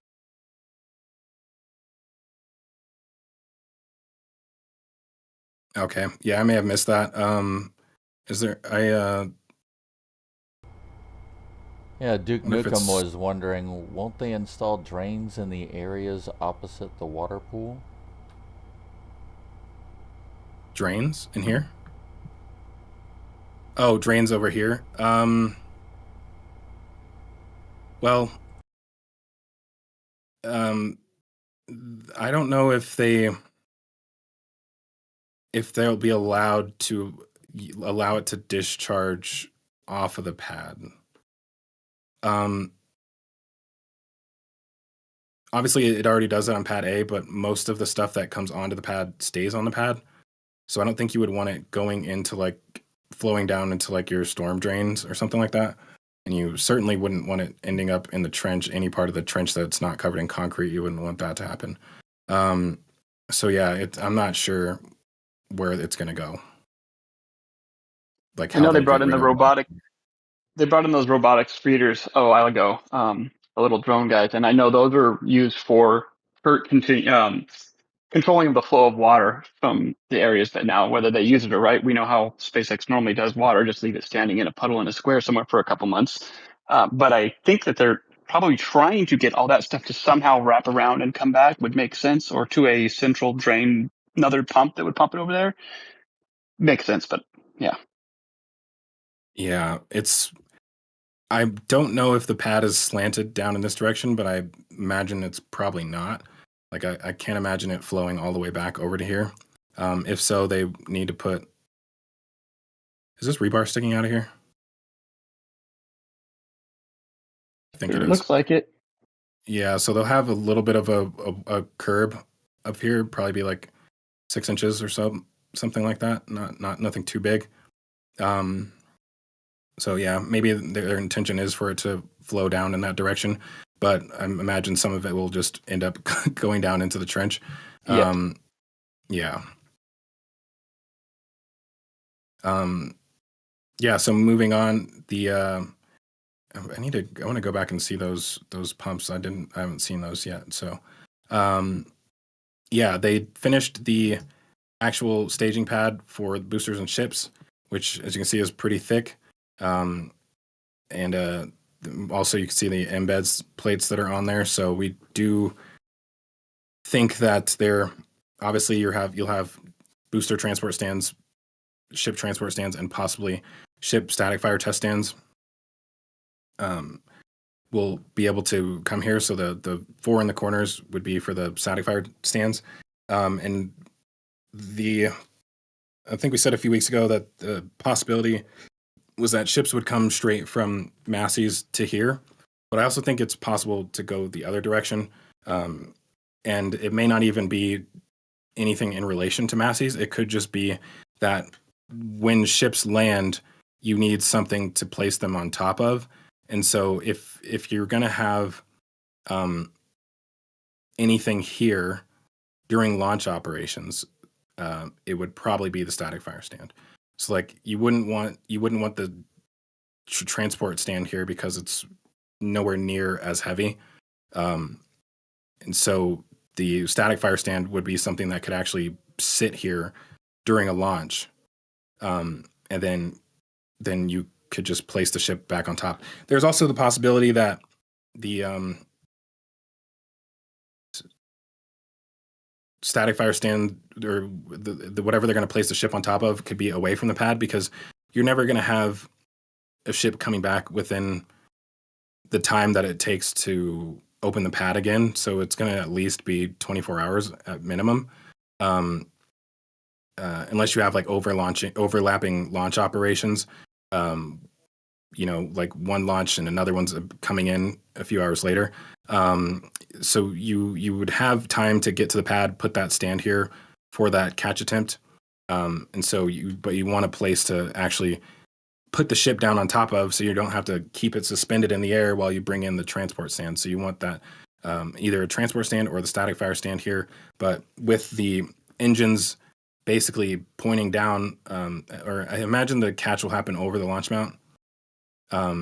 But you'll still have some flames that are coming over here. Obviously the deluge system for the deck will be operational at that time, so it'll be spraying water over the transport stand or the static fire stand. But that just gives you a place to sit it down on top of. Gonna be pretty cool to see that for the first time. What else? So they have only one corner left to finish as far as the additional wall sections go. So they did finish adding them. They did these two sides first, and then I think over the last week they did this side. So that's pretty cool. It goes all the way up to the top of the deck. And then you have, that's funny that the Stack Me sign is still there. On this side, you can see they have the panel installed that goes between the methane QD and the wall. So now they pretty much just have the bunker left as far as cladding goes. Oh, sorry, this corner right here as well. They still got to do that side. I guess before I get to this, I'll start with I'll go to the trench. So they finished the ends of the trench. So they, if you guys remember these, I think this whole panel was off, or maybe it was like, I think it came up to here and then just this part was missing. So they cut off this and extended a new panel all the way over to this. They got little holes through there so they can fill it up with cement later. Same thing on this side as well too. And then obviously you can see that they've gotten the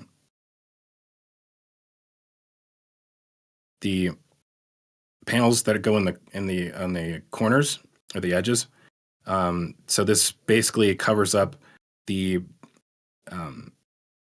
the embed plates that were on here along the edge that the speed core wall sections were placed on top of. So there was some exposed surface of that where you could see like the bolts that they used to secure it.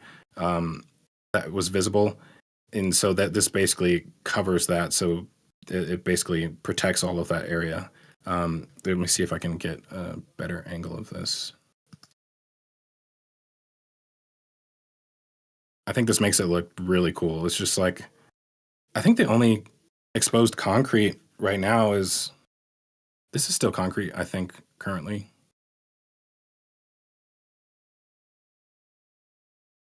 I'd have to go back and check that, but I'm pretty sure this is still concrete. So if I had to guess, they'll put something in down here once all of this scaffolding is gone. But the thing is, they don't have the bolts, the studs that were sticking out that they welded all of these down to. So all these little circles you can see here, they don't have anything like that down there. But I imagine if there was one area that you wouldn't want exposed concrete, it would probably be here. So yeah, I imagine we'll see some paneling going down there once this scaffolding is moved. But yeah, this makes it look really good. I suppose one other thing they could do is put some sort of coating on top of it, whether that's paint or they could also use like Martite, because I think Martite is used for steel surfaces in on other launch sites. So they had previously used it for the suborbital stands, the blast surface, but I think you can actually spray it onto metal to protect it. I'm not sure if you can do that on stainless steel or not, but yeah, it'd be interesting to see them add some coating onto there to add some further protection. But yeah, this just looks so good right now.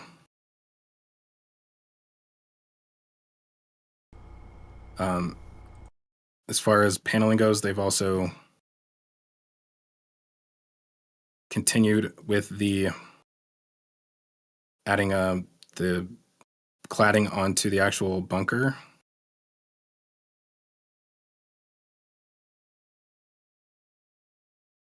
So they're basically starting with the areas that are less likely to need things to move inside the building. So the smaller areas that they aren't lifting things up, and then this one is where all of the conduit goes up through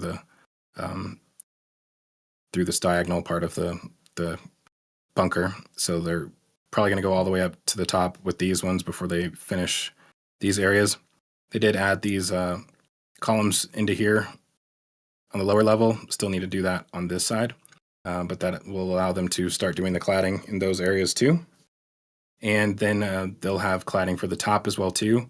So to cover these pipes on the top right here going into the manifold, and of course on the edges as well too. So yeah, this is going to look really cool once it's actually finished. I think it looks even better right now, just like even with a little bit of cladding on there right now, you can kind of get an idea of what it's going to look like when it's finished. And this thing is just a beast. Like it's amazing. It's this time it's like, oh, they meant to put cladding on there. They're trying to figure out a way to put cladding on there. So it's going to look really slick when it's done. And on that note, if they ever have any issues with this, they can always put a second layer on top of it, like they did with the deck of the launch mount for pad A. I hope that never happens, but that could be something that happens in the trench eventually at some point. Like if they ever notice it's starting to wear down, just put a second layer on top. Yeah, to help it last longer. But the good news is, without having, there's not exposed concrete like at the Massies trench, so it's just 1,000 times better. Round of applause to the people who designed this. At first, some of the things I didn't really like this, the methane QD, the angle of it, I was like, man, that's really ugly. But now just adding this panel alone makes it look so much better. I'm really liking the way this is coming along. I don't like it. I don't like it at all. Really? That angle, I know that they couldn't because of where the pipes would be going up, but I'd prefer it to be 90 degrees off, but that's just me. I don't know. I Yeah, think it's it's 90 smooth degrees to like the other butter. cutie. Smooth like butter. We do have a I question think about the booster QDs in chat. yeah. Archangel is asking, since the booster QDs are now opposite of the tower, will they make the ship QD wrap around, or will they keep it in the same position as on pad 1 now that the ship and booster are opposite? I don't think it'll wrap around. That would be, um, yeah, I don't think it'll wrap around. I think the ship will be still facing the tower, whereas the booster is basically facing away from the tower, which there's not any reason not to do that. Like it's, yeah, I mean, there's, I don't think it makes a difference um, as far as like flight performance. Um, yeah, I can't really think of a reason not to do that.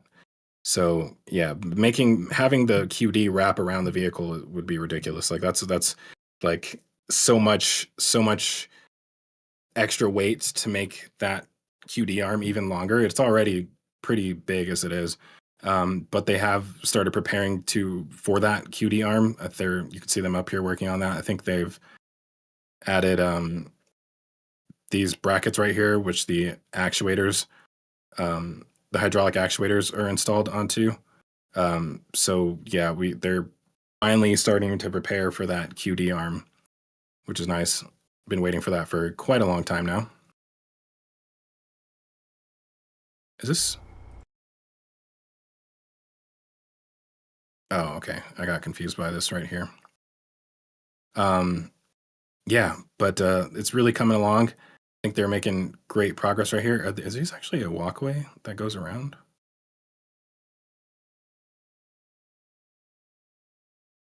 I never noticed that before.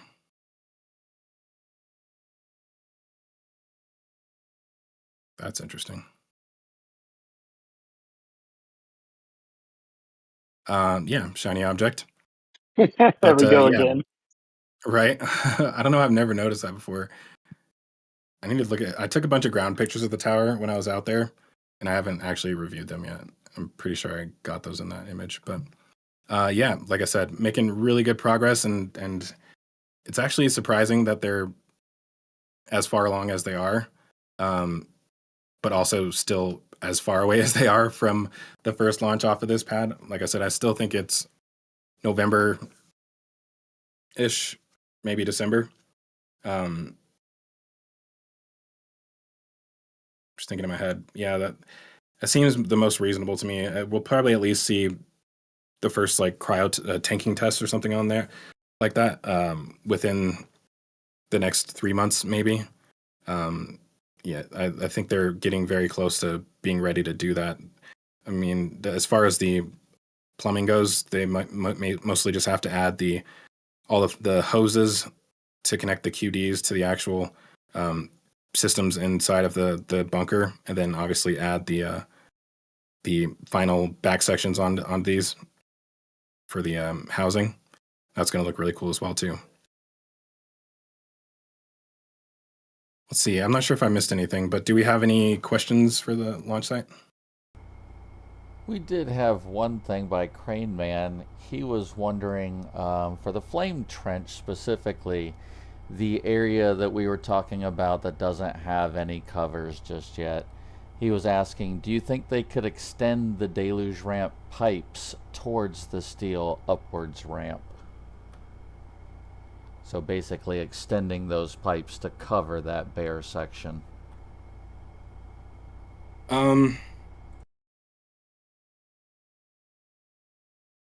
Yeah, but I'm not sure if they would. So you do need to allow the water to get to the drains in the corner. So that's one thing. Like the as far as if there was paneling down here, you wouldn't want to cover that. So it has to be thinner than the height of the entrance of that drain right there. But yeah, I suppose you could extend the pipes, but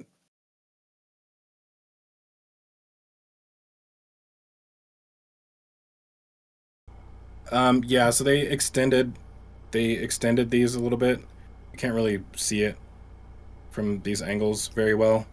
But the you can see where they put little extensions onto each of these pipes. So the pipes were already closed. They just added little sections onto the end of them.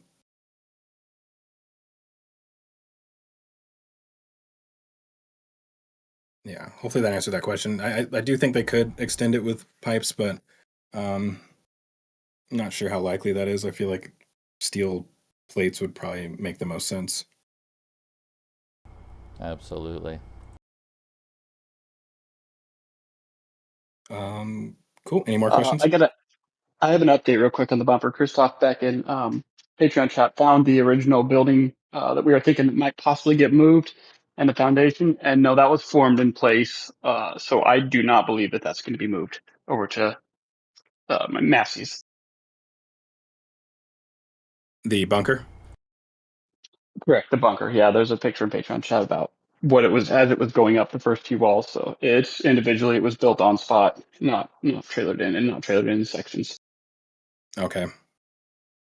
Yeah, I had a feeling that was the case. I wasn't positive though, but I do think either way that a similar structure to that is basically moving over there. They may even take all the equipment that's within that building and move it over there. Yeah.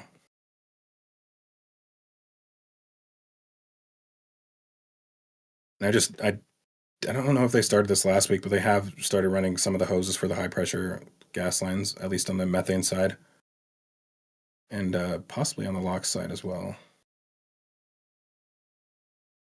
I think there's a few down there.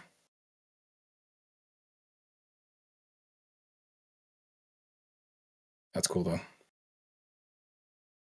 they did have more sitting down here waiting to be installed, so making really good progress on that.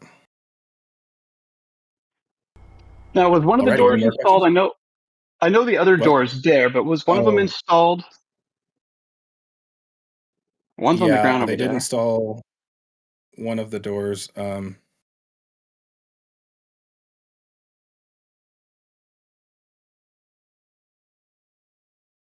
Okay, there it is. Yeah. And then the other one is down and to the right, I believe, from this angle. On the ground still. Yeah, and I think these open down like this instead of up. I'm not 100% sure about that. I'd have to look at it, but if it does go down, that actually is kind of cool because it makes it so they don't have to install all that scaffolding in order to access it. Because a lot of times will install scaffolding around that QD when they're trying to work on it with the booster attached. So yeah, that'll be cool having it open downwards, and it actually is an improvement for lots of other reasons too. But I'll save that for later.